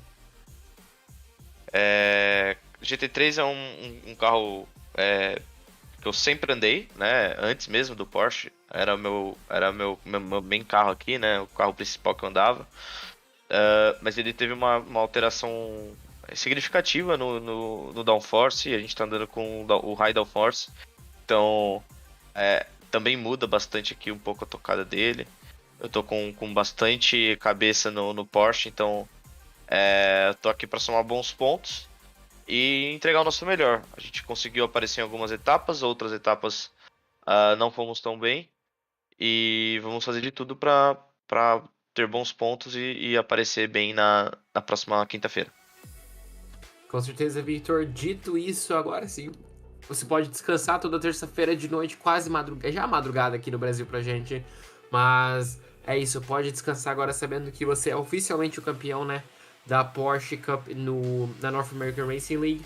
E dito isso, espero falar contigo quinta-feira. Muito obrigado, João. Obrigado, Andrew. Obrigado, Pitstop TV. Obrigado você, meus parabéns e talk to you soon. So Andrew, that was Victor Miranda, our champion. I guess you can tell by the voice we're all kind of tired around here in Brazil, really. But yeah, he just mentioned, he was happy for the championship. It was a consistent championship for him. He mentioned, the 4 almost victories that he had, on Daytona, Hockenheim, Spa, I think it was as well, a mistake on the fuel side. So really all those close victories ended up for him having a consistent championship. His worst result on the season was a 4th place. So, he was really strong throughout. He had a lot of fun during the championship. And he really, just wants to, keep doing it. He mentioned quickly that, he sprained his ankle actually on Sunday, so he couldn't really get a lot of practice. He actually didn't get any practice whatsoever for tonight's race, but he still managed to find a good mid-race pace, and was able to fight with a couple of the guys. And, well, it was a lot of fun. Once I mentioned what is the future holding up for him, he mentioned that he's really focused on trying to get to the pro side of the Porsche Cup, the official task series on iRacing. So, we're definitely going to keep cheering him up for that. And, just focusing on getting some good points on the Thursday GT3 series. So it seems like lack of practice makes perfect for each of our pro drivers that we talked to this evening, be it Giuliano Romagnolo or Victor Miranda. A couple of bits of contact there as well, but let's let that one, I guess, be a conversation, a story for another day, as Miranda does wrap up a really, really impressive championship here, JP. I guess this is our time to reflect. How do you feel about this season? 8 races done, out of the way now, 8 rounds, 16 races technically. What do you make of it all? It was such a fun season. It's such a fun car, such fun drivers.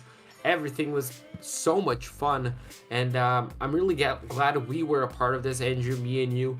I'm pretty sure all the drivers had lots of fun. We got to experience crazy battles, crazy field strategies, crazy racings, crazy finishes.